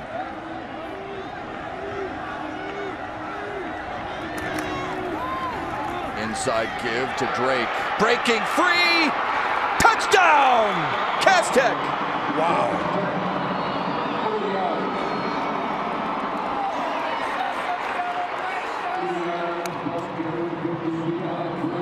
Wow. That's all I got to say. You got a team 3rd down and 12, 3rd and 13 in the shadow of their own goalpost, and they come out with 2 runs. A team that you know throws the ball all over the field, and they get Weber, and they get Drake, and they get 6. They also get that draw play on what many people thought might be coming. When you get 3rd down and long like that, and for them to just go out there and maul you and get that 57-yard sprint and then the touchdown on the very next play, Cass Tech responds early here in this 3rd. When you thought they were down in deep trouble, they get themselves out of it. Oh, this is just a little inside handoff, straight ahead, inside zone play. The jet motion widens the ends and kind of gets the ears up on your defensive tackles as the motion comes by you. But Deion Drake is a beneficiary of getting that set up because of this long run by his teammate, Mike Weber, tiptoeing down the sidelines. Beautiful view. You can see him just finally step out on the 30-yard line. And Sean Burney gets a piece of him right there, and he steps out of bounds. And he knew it. You try to play it off a little bit and get in the end zone like you did not step out. But chunk plays have been the backbreaker of the Shamrock team. 58-yard fumble recovery for a touchdown, 89-yard touchdown strike, and then that 57-yard gainer by Weber. There's half of them right there.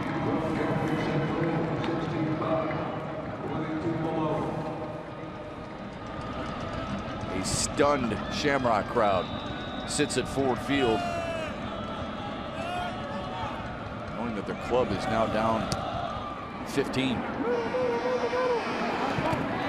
Bach, they fake the reverse, sprinting to daylight, and run over at midfield. And I love that. I love the CC sideline. You hear them all yelling reverse. And that's what we always go to. Call reverse. When you're going to fake the reverse, yell reverse. Keep those people to the reverse side at home, and it opens up a seam on the front side. And John Malone's got to feel the presence of Bach coming behind him, get going a little bit. He might have been an opportunity to take that all the way, but Bach really ran right up his back. You talked about the chunk plays for Cass Tech. That 37-yard kickoff return, the fourth chunk play for the Shamrocks today. Can they cash in, though? D'Arcangelo fumbled it, and it's picked up by Cass Tech. Incredible. William White on the recovery. Miles Felder on the forced fumble. And Felder, you keep an eye, 55, he's going to throw off the block inside of the tackle, get penetration, break the play down. And White's going to be there, Johnny on the spot. But look at Felder.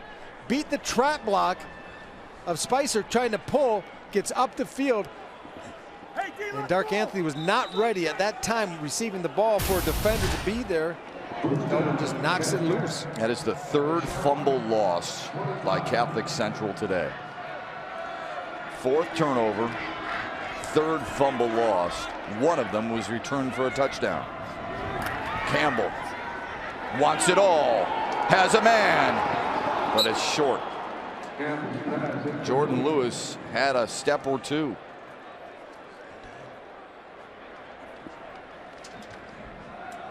Tough to win the football game if you can't win the turnover battle.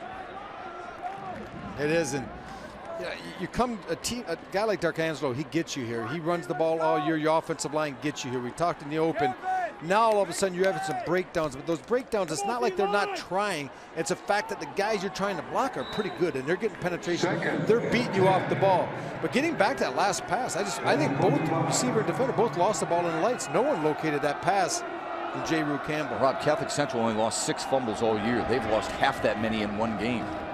We haven't played 3 quarters yet. Weber shot through a hole, breaking to the outside, breaking tackles to the 20-yard line.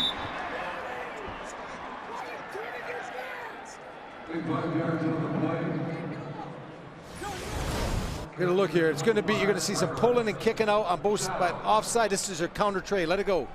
They're both gonna pull. Weber allows them to make the block. He comes out the other side, and I have a hard time believing that Mike Weber's not your starting back, but he plays behind Gary Hosey. Really, really nice top end speed and a good feel, good lateral movement. Started to put some big numbers up on the board. Oh, massive numbers right now.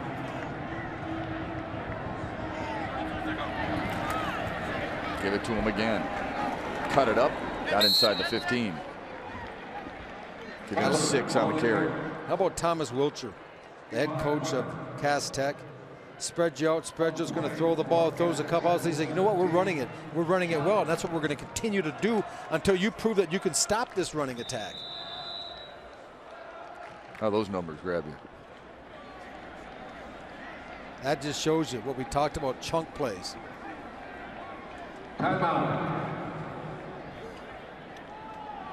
Timeout, 22-7. Thomas Wilcher and the defending state champion Cass Tech Club leading Catholic Central 22-7. Short but brisk walk for Cass Tech. Shannon Hogan, you weren't with him, were you? No, you guys, I am the lucky person that gets to cover all of the games. So while they were walking over here, I was actually covering the first game of the day, the class, or the Division 7. Yes, that's it. Anyway, Cass Tech walking over today, and this is something they started last year. Was the first time they did it. They walked from school, 11:30 this morning. There you see them. But Coach Wilcher doesn't just want this to be a team thing. He wants the entire community to rally around him, and he wants these boys to know where they come from and to see the community that they're walking through as they're walking to Ford Field. It's a good tradition. He hopes that they can keep making that jaunt year after year. Yeah, I would like to do that too, partner, but it may take me a while to come from up north down here at the walk. But Thomas Wilcher is trying to develop something, trying to create something in the community and a sense of community with his team of where they come from and where they're going. If he hasn't already. 2nd down and 4.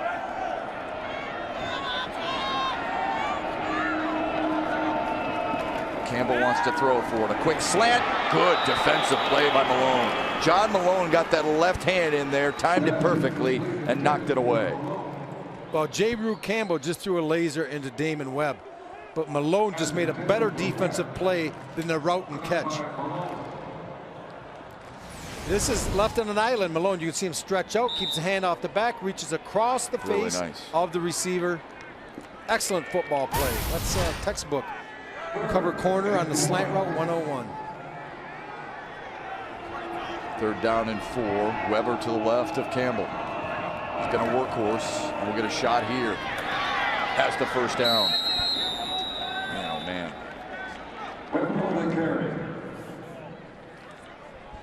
Well, let's keep an eye on the left tackle, left guard, Dawson and Gibbs. These two fellas are going to come, and they're going to kick out, and then Weber's going to get the underneath hand out, and he's going to find the seam. Let it go. Made quite a mess there, but you see kick out, and then he just finds the seam inside. Last time it was a little cleaner looking, Shep, where he actually went right between the two linemen. That time, the over pursuit of Catholic Central, the hole was actually more inside. He felt it and cut it back. Now a 1st and goal for the defending state champs. Campbell still has it. Chased out of bounds at the 17-yard line. Dylan Roney hot after him. That's a quarterback who's figured this game out, that you don't have to take a physical pounding necessarily to play it.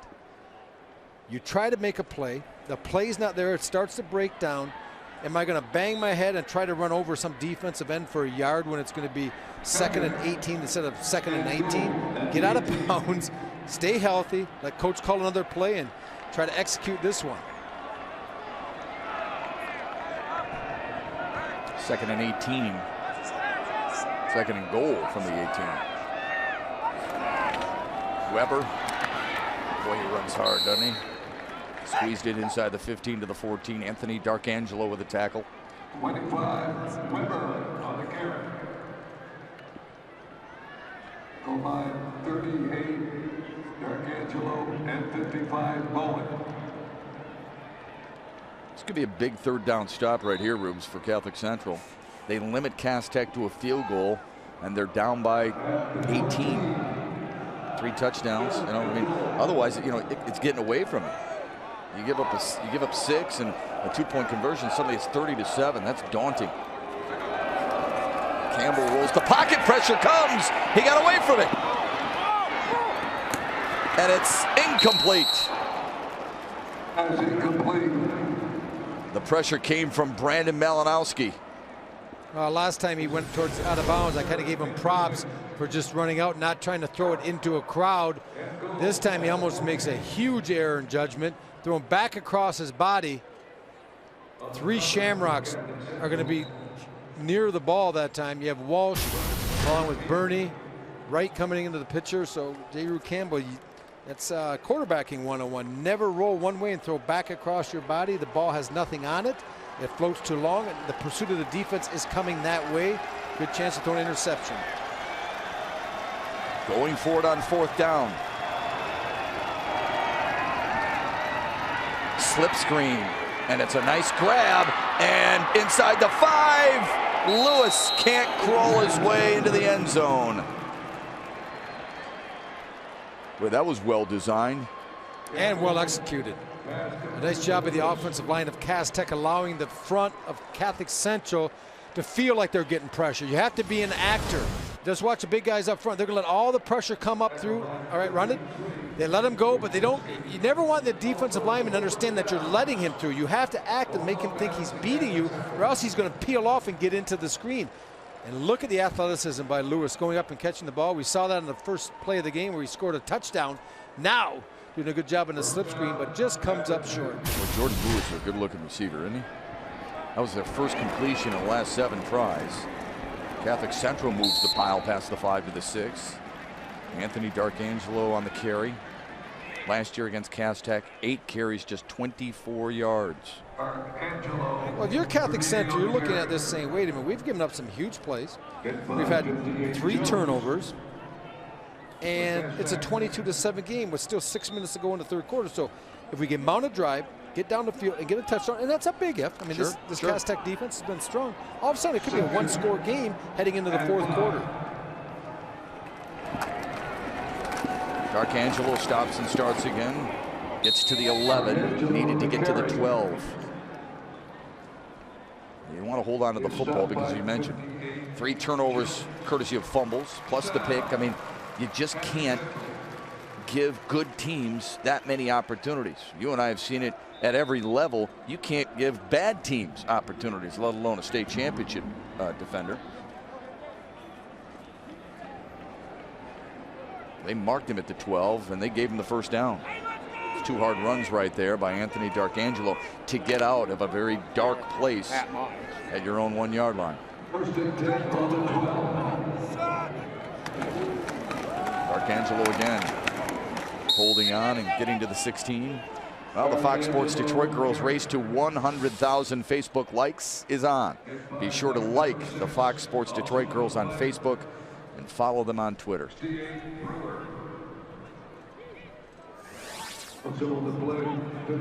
Ishpeming won in Division 7, their 2nd title ever. And now Catholic Central and Cass Tech are battling for Division 1 supremacy. Technicians won it a year ago, 49-13. David Houle.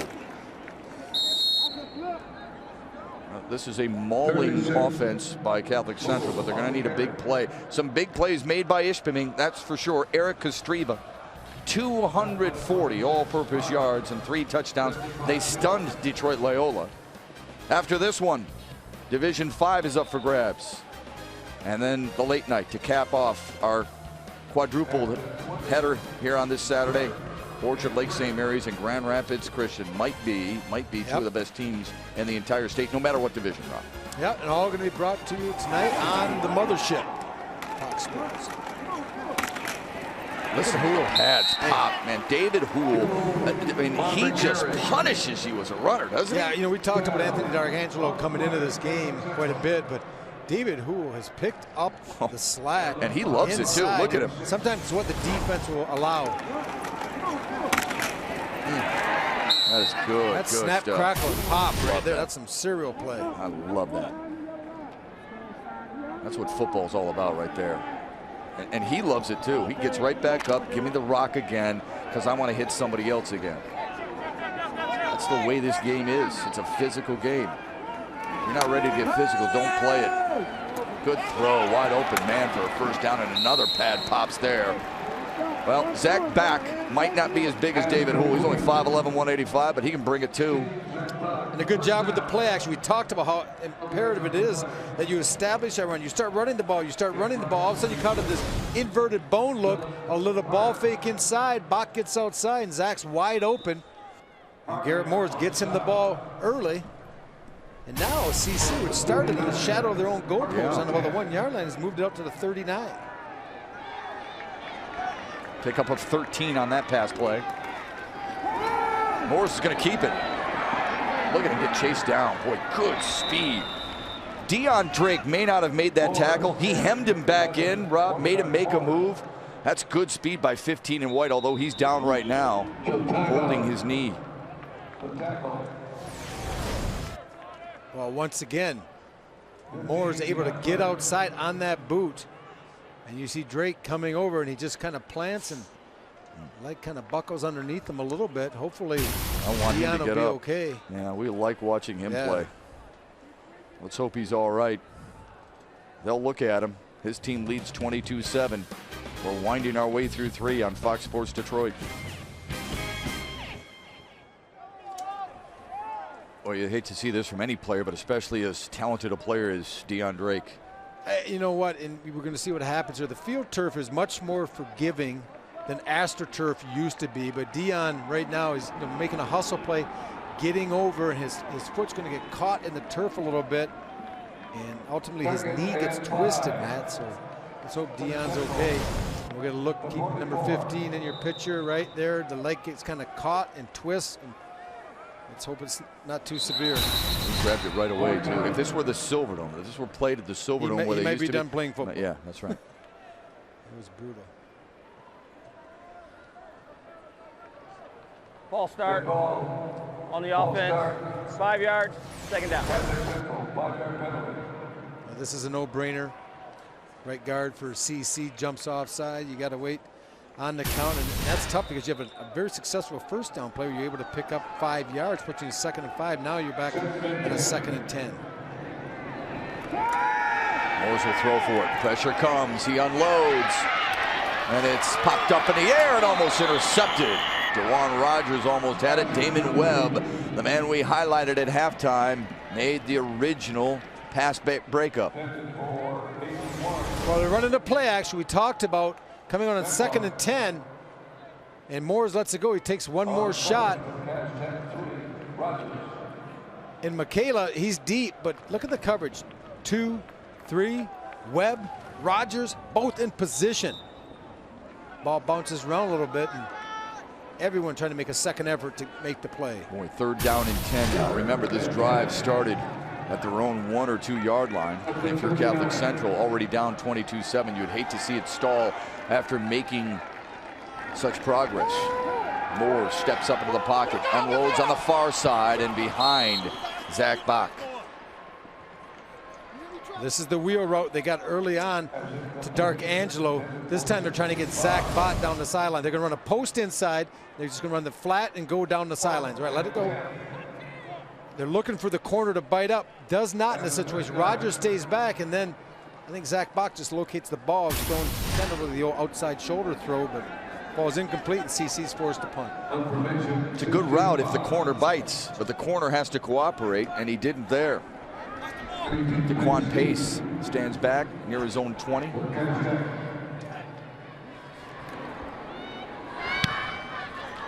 Spiraling kick away from Pace, making him run laterally. And Catholic Central stops it at the 21-yard line. We take a break with 3:13 remaining in the 3rd. And the Shamrocks down 22-7 to J. Rue Campbell. It's not that you have to play mistake-free football, but it's important to limit your mistakes, especially in a state championship game. Catholic Central has not been able to do that, and Cass Tech has taken advantage. That's why it's 22-7.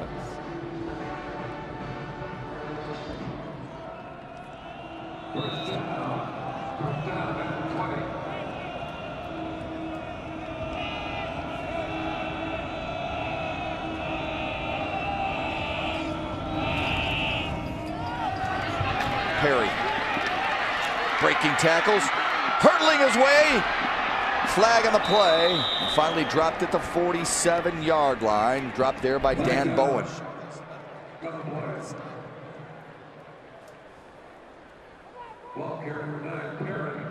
This could be a spot foul holding, maybe. Have to see. Holding, white, 10-yard penalty, first down. We're going to see the jet motion, the pop-out play. It's outside zone. We're going to see everyone just kind of step this way, and when the motion comes, let it run, let it go here for a while, and stop it. Now, what the running back is doing is he's looking for a lane. Wherever that lane might be, it can be inside or outside. All right, run it. And he finds the crease, and it's up to him as the back, Sean Perry, to find the seam in the zone. It can cut back anywhere from the tackle all the way to the sidelines.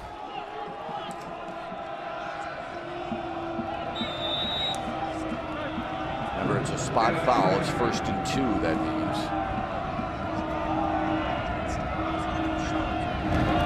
From the 28, Weber.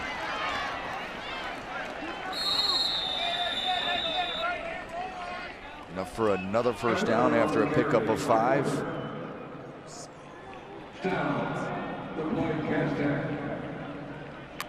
Big offensive line for Cass Tech.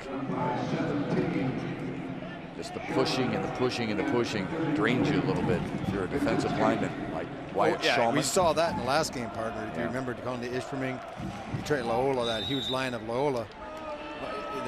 It benefits you when things are rolling for you, but when you get down and those guys towards the end of the game took a little bit tired, I think, in that earlier game. These guys don't show any sign of fatigue so far, though, for Cass Tech. Not a bad average for Mike Weber, is it? They get to add to it. He's sure not tired. Thrown down at the 39. He has been the workhorse for sure for Cass Tech. We'll call Mike Weber the web slinger, and he's been slinging a lot of it here. Is the main feature in this offense. As you can see, they like the little bit of the draw play. They've run him on the counter tray somewhat, but his top end speed, I never realized was so good. He really can take it the distance, and he shows the physicality as well inside, being able to break those tackles when the defense collapses on him. He's not, as I always say, Matt, a one-trick pony.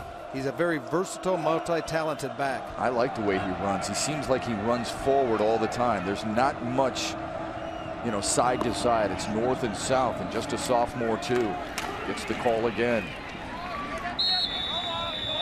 He runs with his eyes, and he's the guy taking the place of Gary Hosey, who was hurt a couple of games ago. You know what? Gary Hosey is a huge part why this team is here. He was the workhorse during the course of the season. We see him against Brother Rice, the Division II state champions. This kid, he was the one that they hung their hat on, and Coach Wilcher knew when he went down that someone was going to have to step up. Now, it's been Mike Weber, but Gary Hosey, if Cass Tech rather can maintain this league, get their second championship, number 8 is a huge part of it. Now he's coming in right now. This is the first time we've seen him.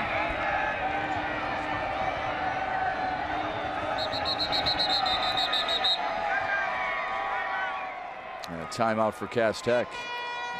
Timeout. 58 seconds remain in the third quarter.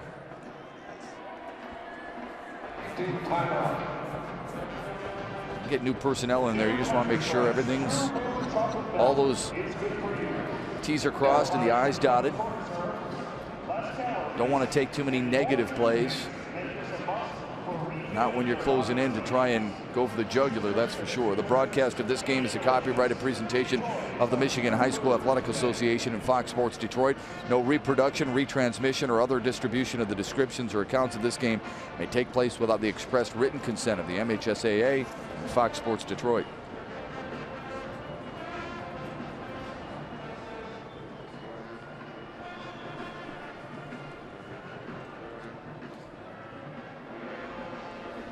Before all is said and done, the Shamrocks may look back at this game and say, missed opportunity after missed opportunity.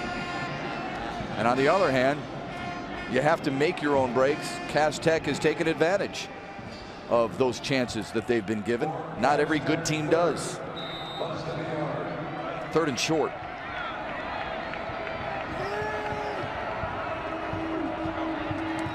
Weber got it. Was there ever a doubt on who you give the football to? Kid is averaging 14.5 yards per touch.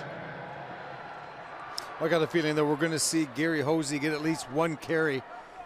I think this is his first action since his injury during the season. He's remaining in the game along with Mike Weber in a 2-back set. David Dawson comes limping off a little bit. Dawson, a tackle, 6'5", 285. So you bring in someone bigger. you see number 7, Dominic Hamilton, 6'3", 310. I hate to be the parents who have to do team dinner on Thursday night for this club. How about the grocery bill at home? Weber gets into CC territory. Widzinski's had himself a day, but not before Weber picked up 6. Widzinski on the stop.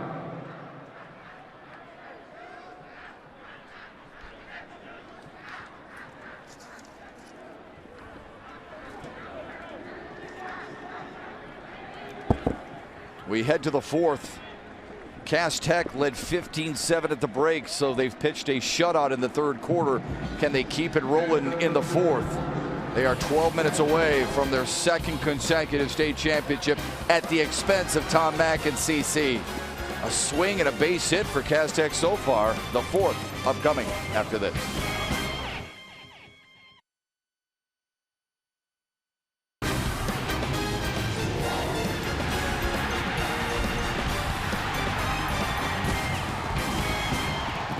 The 2012 MHSAA Football Finals are brought to you by Arby's. Try Arby's 3 cheese and bacon sandwich with your choice of Angus or turkey.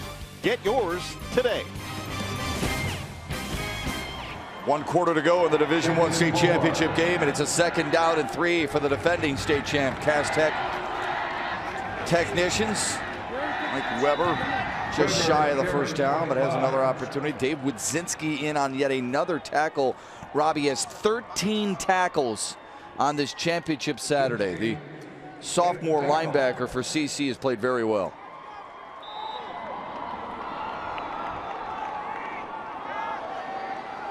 Third and 1. Shamrocks need a stop here. They need a minus is what they need. Weber. Too tough to handle. Gets the first down. Bowen with another tackle. We've called 55 and 33 a lot on this Saturday afternoon. Cass Tech. Up by 55. Dan Bowen. Ball at the Chevron 45.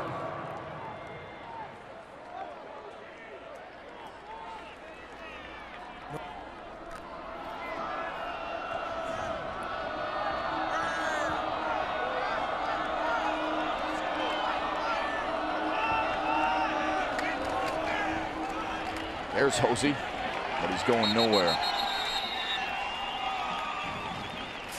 Well, if you're Catholic Central, sometimes you get tendencies. Look how far back the left side of the line is, and I'm going to believe they're both going to pull. They're going to run the counter, let it go the other way, and sure enough, you see the little cut block inside on Wyatt Schauman.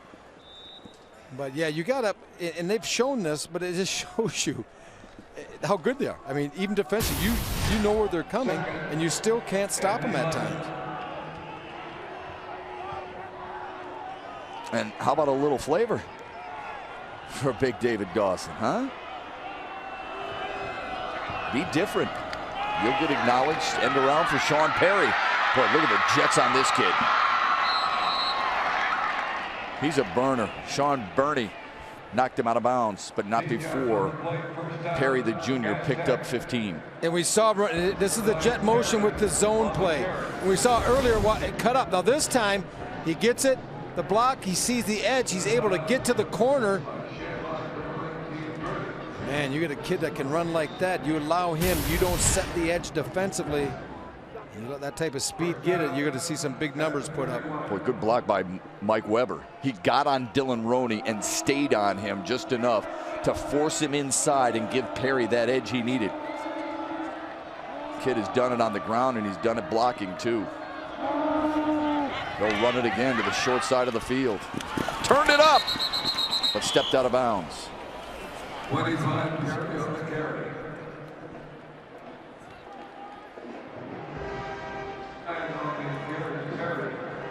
The thing about Sean Perry, not only his speed and his quickness, his lack of size. There's not much to grab. 5'5", 140 pounds.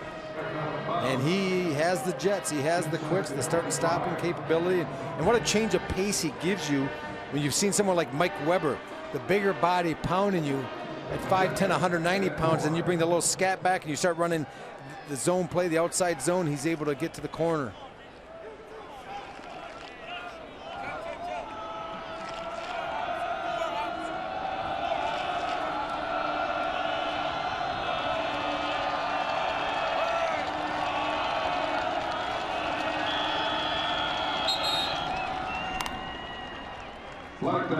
Delay a game. Game, the offense. 5 yards, 2nd down. I don't know if I've ever seen a team that they get a delay of game or a 5-yard penalty, it really doesn't phase them at all. They just kind of like, oh, okay. Just kind of pat our stats 5 more yards here. So many different ways to hurt you. The ground and pound, of course, and then you got Campbell who can put it up, and then you got that jet sweep. You got a number of so many ways. different bodies that can hurt you. It's not like they can run the ball with the big back. They can run with the big back, the fast back, the quick back. Haven't thrown it yet on this drive.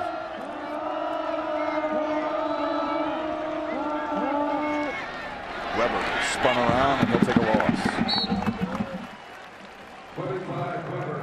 Walsh and Wright tag team on the tackle.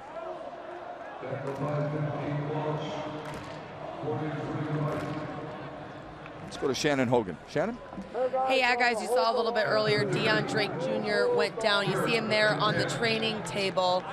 The athletic trainers were telling me they were looking actually at both knees. It seems to be that right knee that is the issue. They weren't sure if it was inflamed before the game or something that happened when he went down on that play, but he said it didn't hurt. They had him get up and walk. There was definitely some wincing, so I would be really surprised if we saw him go back in this game. He also definitely knows he's on TV. Yeah, I said the hardest thing all day was him not to smile there. He started earlier, then he had to put the serious face on. John Malone with nice coverage on that play. Yeah, we've given a lot of props to Cass Tech today because they obviously with the 22-7 lead, but I think Catholic Central has fought well. You know, the turnovers, as you said early on here in this second half, Matt, have just killed them. And the points off the turnovers and the big chunk plays offensively. But 95% of the game has been pretty much ebb and flow between the teams. But football's played when the few plays really determine what happens, and so far those plays have been in Cass Tech's favor. Now a 4th down and 10. CC stopped him on the last 4th down. Here's a draw to Weber, breaking free. How don't you see that? Scampers inside the 10 and inside the 5. Well, they string you out, they spread you out, and then they just hand it to Weber on the draw. We're going to get a look here. Everything's going to be pushed outside by the offensive line, and the center's going to take wherever they go. Let it go, run. Move him outside wherever he wants to go. You take him. Everyone else just stay up, stay on, and allow your back. And they get you by formation. When they spread you out like that in a sheer passing situation, not enough guys in the box to defend it. But something with Cass Tech that's been consistent, big plays. 20-yard plus plays, 5 last year, 8 this year, total of 13 over the 2-year reign. They ran the same play on 3rd down and long that they ran on 4th down and long, and the Shamrocks weren't ready for it. Stunning. Weber still got yardage. Cameron Hendershot had a paw on him, and Weber carried him for a gain of 1. I think Mike Weber will learn over time that every play is not a touchdown. That's one of the hardest things for running backs, especially backs with good speed, that they feel they can just bounce everything to the outside and they can just outrun everything. That time, I think he should have just followed up. It was just straight ahead blocking by his line, put it up in there, and he probably had about 192 yards as he would have picked up a couple inside. Those are tasty numbers, though, aren't they? 2nd and goal. Campbell has it. Touchdown, J-Roo Campbell.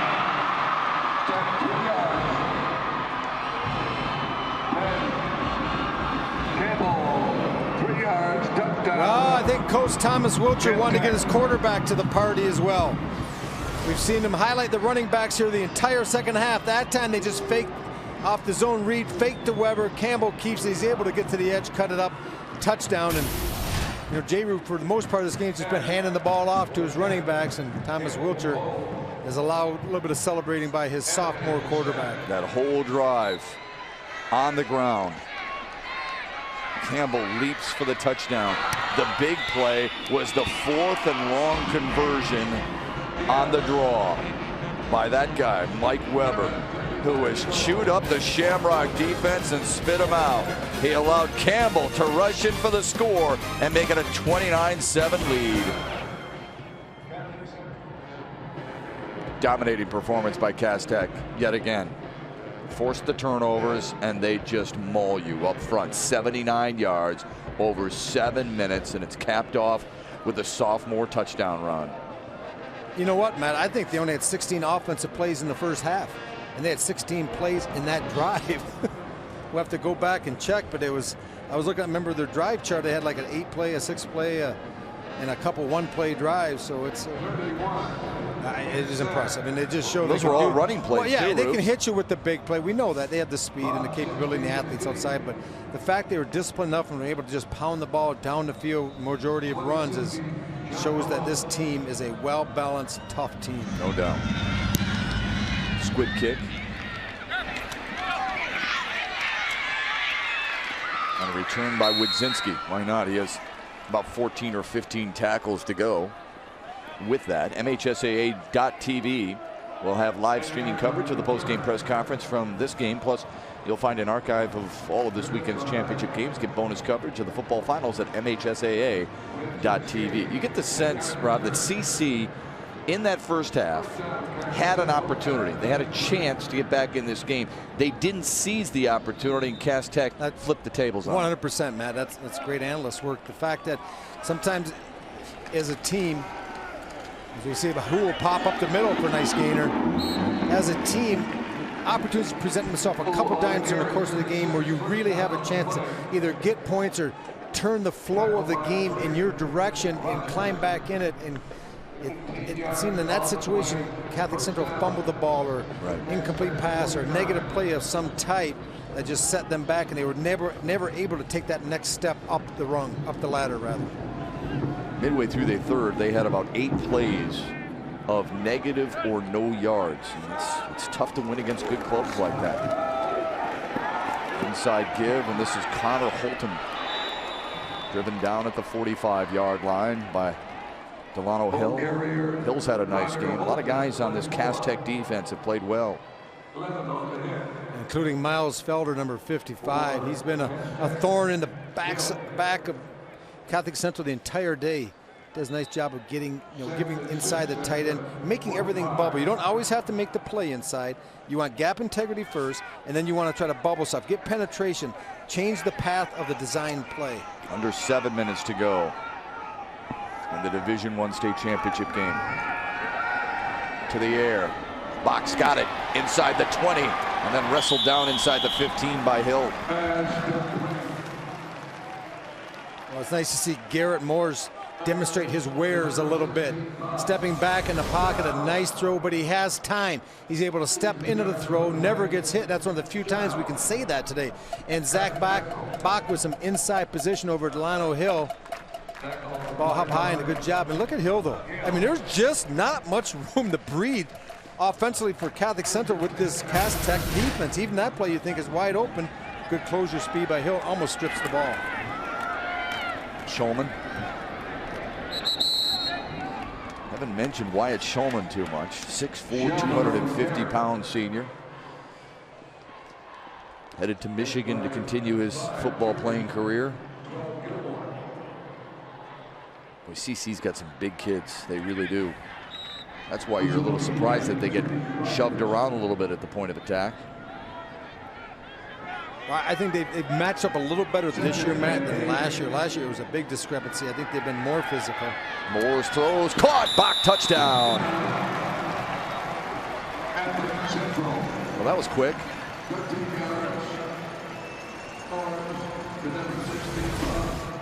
Well, Bach's just going to release out of the backfield. They come out in that power eye look. He's the fullback offset to the right.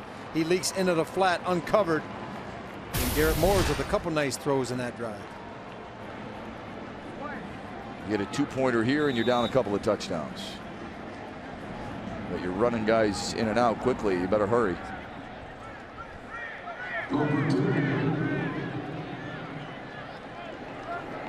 Poole, the lone tailback. Moore's on a sprint out and incomplete. We'll get a look. This out of the power eye look. Bach would be offset behind the tackle to the right. He's the fullback, and you just run the play action, leak into the flat. You get the defensive back. In this case, it was Philip Parham rather, looking into the backfield. You get him looking in for a split second, they're toast. Zach Bach with both touchdowns for the Shamrocks today. And if I had to pick an MVP so far for this Shamrock team, I think Zach Bach might be it. I think he's one of the outstanding players for them here today. I mean, you're giving me that look like you maybe had someone else in mind. No, I think you're right about that, because I think what's lost in this is he's done a nice job punting the football punted as the well. Ball, he's defended well, he's received the ball well. Yeah. Defensively, you're looking field. Defensively, you're looking at David Wodzinski or Dan Bowen, but you're right. I mean, Bach is responsible for their 2 scores. He's punted well. He's had to play some safety. So he's done an awful lot for Catholic Central, but right now you're still down 16 points. You are. I'm looking at Garrett Moore as the quarterback. Someone might say, well, his numbers aren't very impressive here today, but he is pretty much courage under fire. Yeah. Because he has been pressured. People in his face get hit very often. Well, we said it during our open. We said, hey, it's tough to pick the one strength that Cass Tech has, offensively or defensively, but the one thing we do know is it starts up front. And their front 4 defensively and their front 5 offensively have been really good. Onside kick expected here. And a good grab at the 46-yard line. Hauled in there by Jawan Rogers.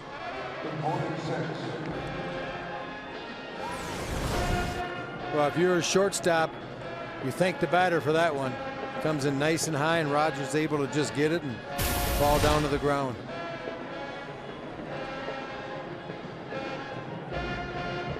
Still being coached up. He's like, Coach, you didn't see that I actually caught that? And we have the ball.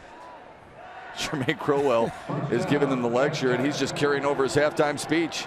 Well, it may be someone out of position, even though you still have success in catching the ball. Someone may have been technique not sound. Well, he also may be talking about the defensive score, since Rogers is a starting cornerback on this club. Good tackle made there by David Wright. Cass Tech is used to playing the Catholic League, and Catholic Central did win their division of the Catholic League. They played Brother Rice at the beginning of the season and beat the Warriors at Wayne State, and then they went to the red turf at Orchard Lake St. Mary's and were beaten by the Eaglets there.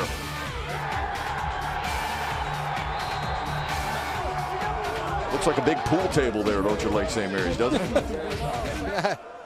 It was a wet, cold night, that was for sure. Of course, the Eaglets will be playing for the Division III crown at 7:30 tonight right here on Fox Sports Detroit. Gary Hosey up the middle. Carrier Eddie Hosey. Give him 7. Make it 3rd down and 6. At the 49. 3rd and 6.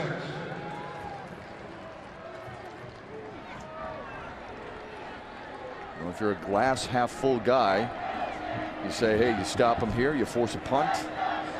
Oh, absolutely. I mean, you're still 2 scores and 2-point conversions. This game is not over. Hey, with Garrett Moore's it's a big difficult arm. task. Yeah, Sure. it's a monumental task right now, but you're still in it. Do have 2 timeouts as well. Hosey up the middle. Needed to get to the other side of the 45. Instead was stopped at the 46. Of course, we've crowned 1 state champion earlier today, Ishpeming. We have 2 more to go after this one. Will it be Portland or Grand Rapids West Catholic? Will it be Orchard Lake St. Mary's or Grand Rapids Christian in Division III? Stick around to find out. Matter of fact, Dan Dickerson is warming up right now and getting ready for that Division V tilt with Derek Walker. I was going to highlight that last game. You talk about a contrast of styles offensively. Grand Rapids Christian's going to air the ball out, throw it all over the field, average about 50 points a game. And Orchard Lake St. Mary's, much like Catholic Central, they're going to line up full house backfield sometime and just try to pound the ball. Bach to receive this punt, drifting to his left, letting it bounce at the 15.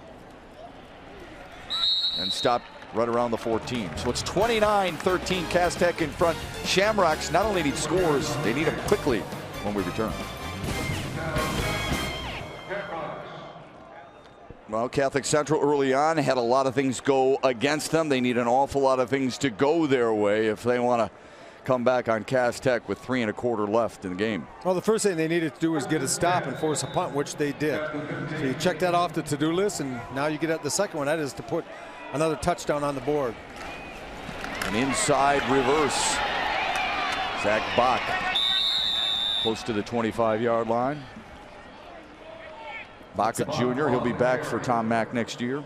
It's a neat little play. They run the zone play to the left. They hand it off going left, and then the wing to that side, which happened to be Bach, gets the underneath handoff coming back to the right. Little misdirection. Works very well against aggressive defenses, teams that like to really get at you. Might be trying to loosen them up just a little bit. Remember, Garrett Moore's threw for well over 1,100 yards. Flag on the play, and the pass knocked down. Miles Felder again got his big paws up and knocked it down. Let's see what the flag is, though. It's going to be procedure on Catholic Central. The receiver to that side, I think it was Sal Sopranio, he's trying to get up, he's moving up or readjusting his stance when the ball was snapped.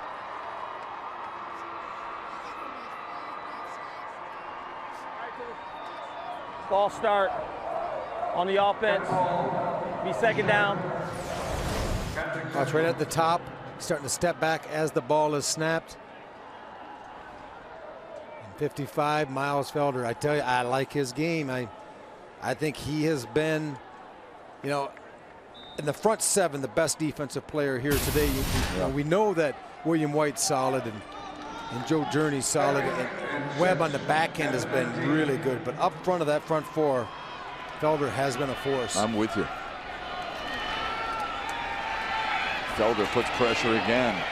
This throw is out of bounds.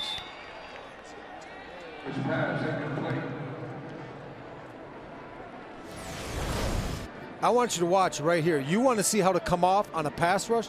Look at this up the field, and look at the swim move. That is getting up the field quickly, and number 67, Derek Edwards, said all he could handle. May have got away with a little bit of a hold there, but fought hard. He's got good get off, doesn't he? Oh man, that's what you like to see. And Edwards a big man too, 6'5", 270. now Miles, undersized is what's going to be his drawback, I think, because he's only 5'10" as far as height. But he will find a home somewhere because after high school, because this kid is a football player. Well, you can move him inside too. He uses his hands so well. Pump fake. And down he goes to the 23-yard line. Keith Jones made the tackle. Jones and Kenton Gibbs. Gibbs 73 and white. Remember the play he made earlier today. The fumble, the scoop, and the score. And that's not a basketball phraseology. That is a defensive tackle picking up a loose ball and taking it to the house. That's a defensive tackle's dream right there. You're getting into the backfield and the brown pill is lying on the turf. You just pick up and start rumbling and bumbling down the field. He had a chance to watch himself on the big screen here at Ford Field on Fox Sports Detroit if he wanted to. Nice play. D'Arcangelo on the hook and lateral up to the 45-yard line. And the number one thing you got to do here is you got to make a good throw, and he does. Malone catches it, pitches his back to D'Arcangelo, turns up the sideline. We haven't called Anthony's name much here in the second half, but some of that is by situation. The fact that you're down in the game, it takes you out of your game plan, and the game plan is usually around him. It's all set up to pound the ball with your fine running back, but now they've had to go to the air much more than anticipated. Ran really hard in the third quarter when they needed some type of ability to move the football, and did a good job of it. Timeout. Timeout. White. So a timeout for Cass Tech.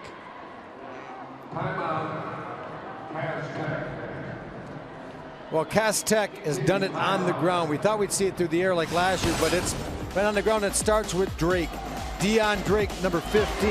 He gets things started early on, showing the type of speed. A little bit of a vertical stance as far as a running back, and then it's Weber. We're going to see nice runs. Mike Weber, I knew coming in that he's been a very, very good backup for Hosey, but I did not know he had this type of talent. And then once again, Drake comes back into the picture. But these are two big backs. Now you can see the scat back, a little quick guy getting to the edge. That's Perry, change of pace. And then J. Rue Campbell also gets invited to the party. Cass Tech, you want to balance, you didn't get it. Instead, you got a heavy dose of ground and pound. Last year in the state championship game against Catholic Central, Thomas Wilcher's club rushed for just 94 yards. Today, almost 200 yards more than that. And that's why he's smiling, because he proved last year they could do it through the air. He proved this year he could do it on the ground. And both seasons he proved he could do it with defense. And he proves that he's a good coach. He understands a game. You take what's there. You don't force feed anything. John Malone on the reception there. Wilcher also told us earlier in the week, we've had the bullseye on our back for a while now. It's just a matter of our kids playing at a different level every single week. Well, if they've saved their best for last, it was perfect timing, wasn't it? Almost intercepted. That's incomplete.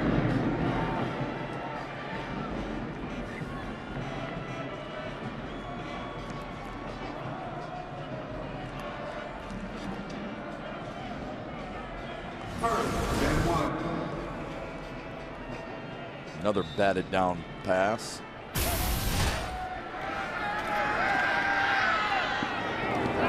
Good arm. Bach stumbling at the 35. That's complete to Bach. That's a nice throw. Sure is. Garrett Morris, It's a long right throw. hash on the deep out all the way across the field. Ball on a line. You like his game? I do. I do like Garrett Moore's game. Throws it again. Out of bounds to Zach Bach, who's had himself a really nice ball game.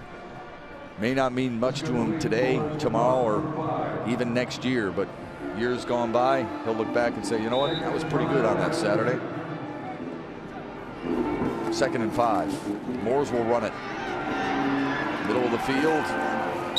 And stumbles for a first down. Still fighting, scrapping with 16. I'm sorry, a minute 23 left in the game, down 16 points. They get but they need to score, Matt. They need to do it quickly here in the next 15, 20 seconds. Give them time to onside kick and put a drive together. Intercepted, and this is all she wrote. Hill for the 2nd defensive touchdown of the day.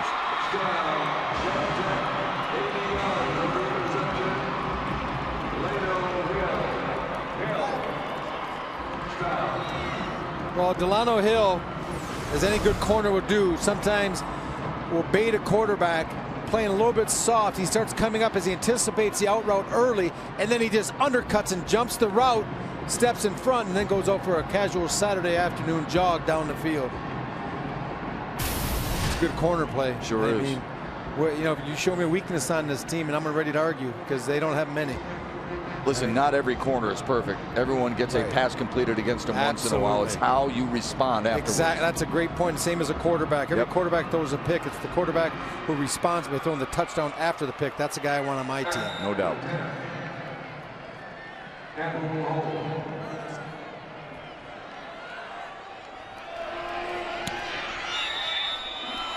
What a show put on by the technicians. Garrett Moore is doing a nice job leading his team down the field this time. He steps in the throw. He has time. John Malone falls down a little bit, but still does not impede the path of Delano Hill. Just what a feeling that's got to be looking at him. You know there's no one between you and where you want to get to. That's the end zone. How about the 5 turnovers the technicians have forced, and a fumble recovery for a touchdown for 58 yards, and now an interception return for a score. And 4 of those turnovers truly were forced. The one was, you can just blame on Catholic Central on the handoff where they had Anthony D'Arcangelo as the quarterback in the direct snap, and they just fumbled it. But the other 4 have been just good defensive plays, getting at people, jumping routes, hitting people, stripping the ball.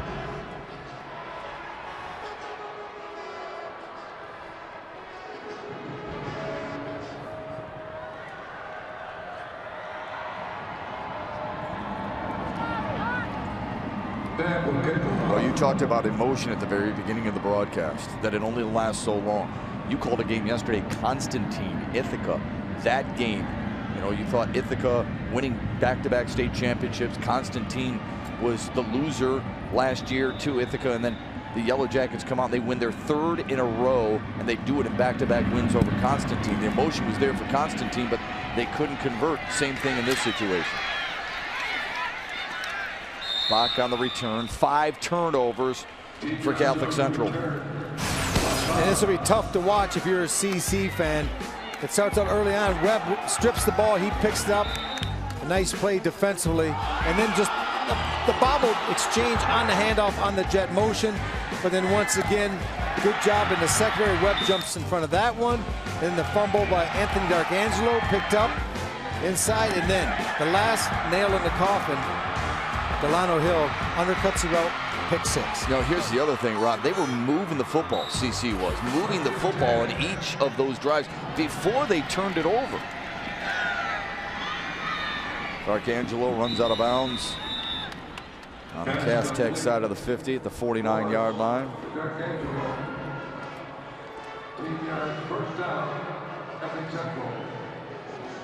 We got a little bit of the cause and effect graphic to look at here. The cause were the turnovers, and the effect was a 58-yard fumble return and an 83-yard interception return for this technician defense.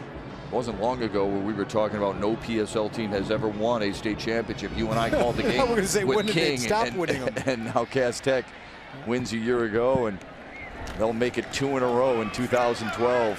Moores slinging it out to Malone. Nice grab, and this will be a score for the Shamrocks. 49-yard touchdown. Well, Cass Tech has all 2s in the secondary now, all substitutes actually on their entire defense. And as we always say in the football business, the reason there's 2 and there's a reason they're 1s. And the reasons are that usually your 1s are better than your 2s. And Garrett Moores still throws a beautiful ball down the sideline, finding John Malone, who gets open and running the deep corner route. Malone's 4th touchdown catch of the season. Makes it a 36-19 Cass Tech lead with 44 seconds remaining. And this is just purely window dressing right now. Yep.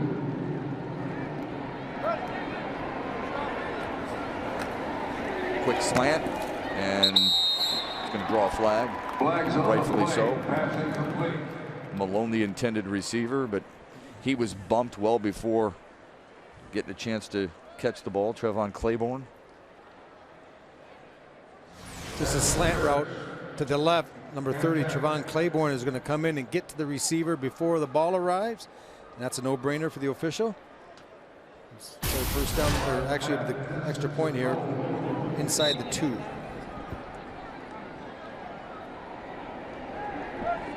Wyatt Shulman, the lone tailback. Moore's on a roll to Shulman for the 2-point conversion.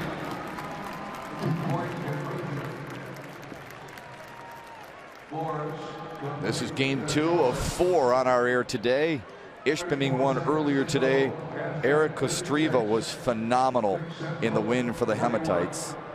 Portland against Grand Rapids. West Catholic follows for bragging rights in Division 5, and then the nightcap. The final game of the night, Orchard Lake St. Mary's against Grand Rapids Christian. You know, we talk about Kostriva for good reason, but Alex Briones was pretty darn good, his quarterback sure too was. for Ishpeming. I know you're quite an MHSAA connoisseur. The last time Ishpeming won a state championship was in 1976. And who did they beat? I don't know. They had a 72-game win streak. They were in Sports Illustrated. Wow, Hudson, huh? Yes. Incredible. Just incredible. That's good history. And they lost 2 years ago, and they were here to Hudson. That's right, 28-26. Onside kick, and it's still loose.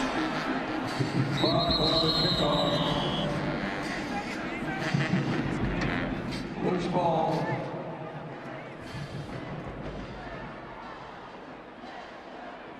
Bottom of that pile. You've been at the bottom of those piles in the NFL. You know, Matt, there's a lot. People always say that to me.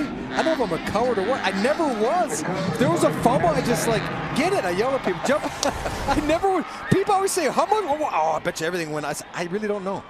I never fumbled, and I never really went after one. So I like to say, yeah, I was dirty and poking, and nah. And I really, Joe Journey recovered. I have no wish to have been there. I guess it's a mutual friend of ours, Corey Schlesinger, used to tell me those stories, not you. Ram, man.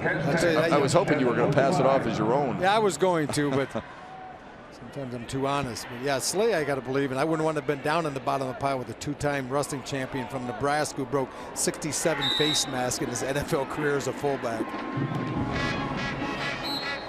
Campbell takes a knee. Catholic Central calls a timeout, I believe. Did they not? No, they didn't. They didn't burn it. Coach Mack's gonna just wave the white flag here and call her a day. Yep, some handshaking from across the line and a hard-fought game. Twice in 2 years, Cass Tech and CC met in the state championship game. And for the second time in a row, it's the technicians. Thomas Wilcher said they had to understand what it takes to win. They learned well, didn't they? Congratulations to the technicians, Division I state champions.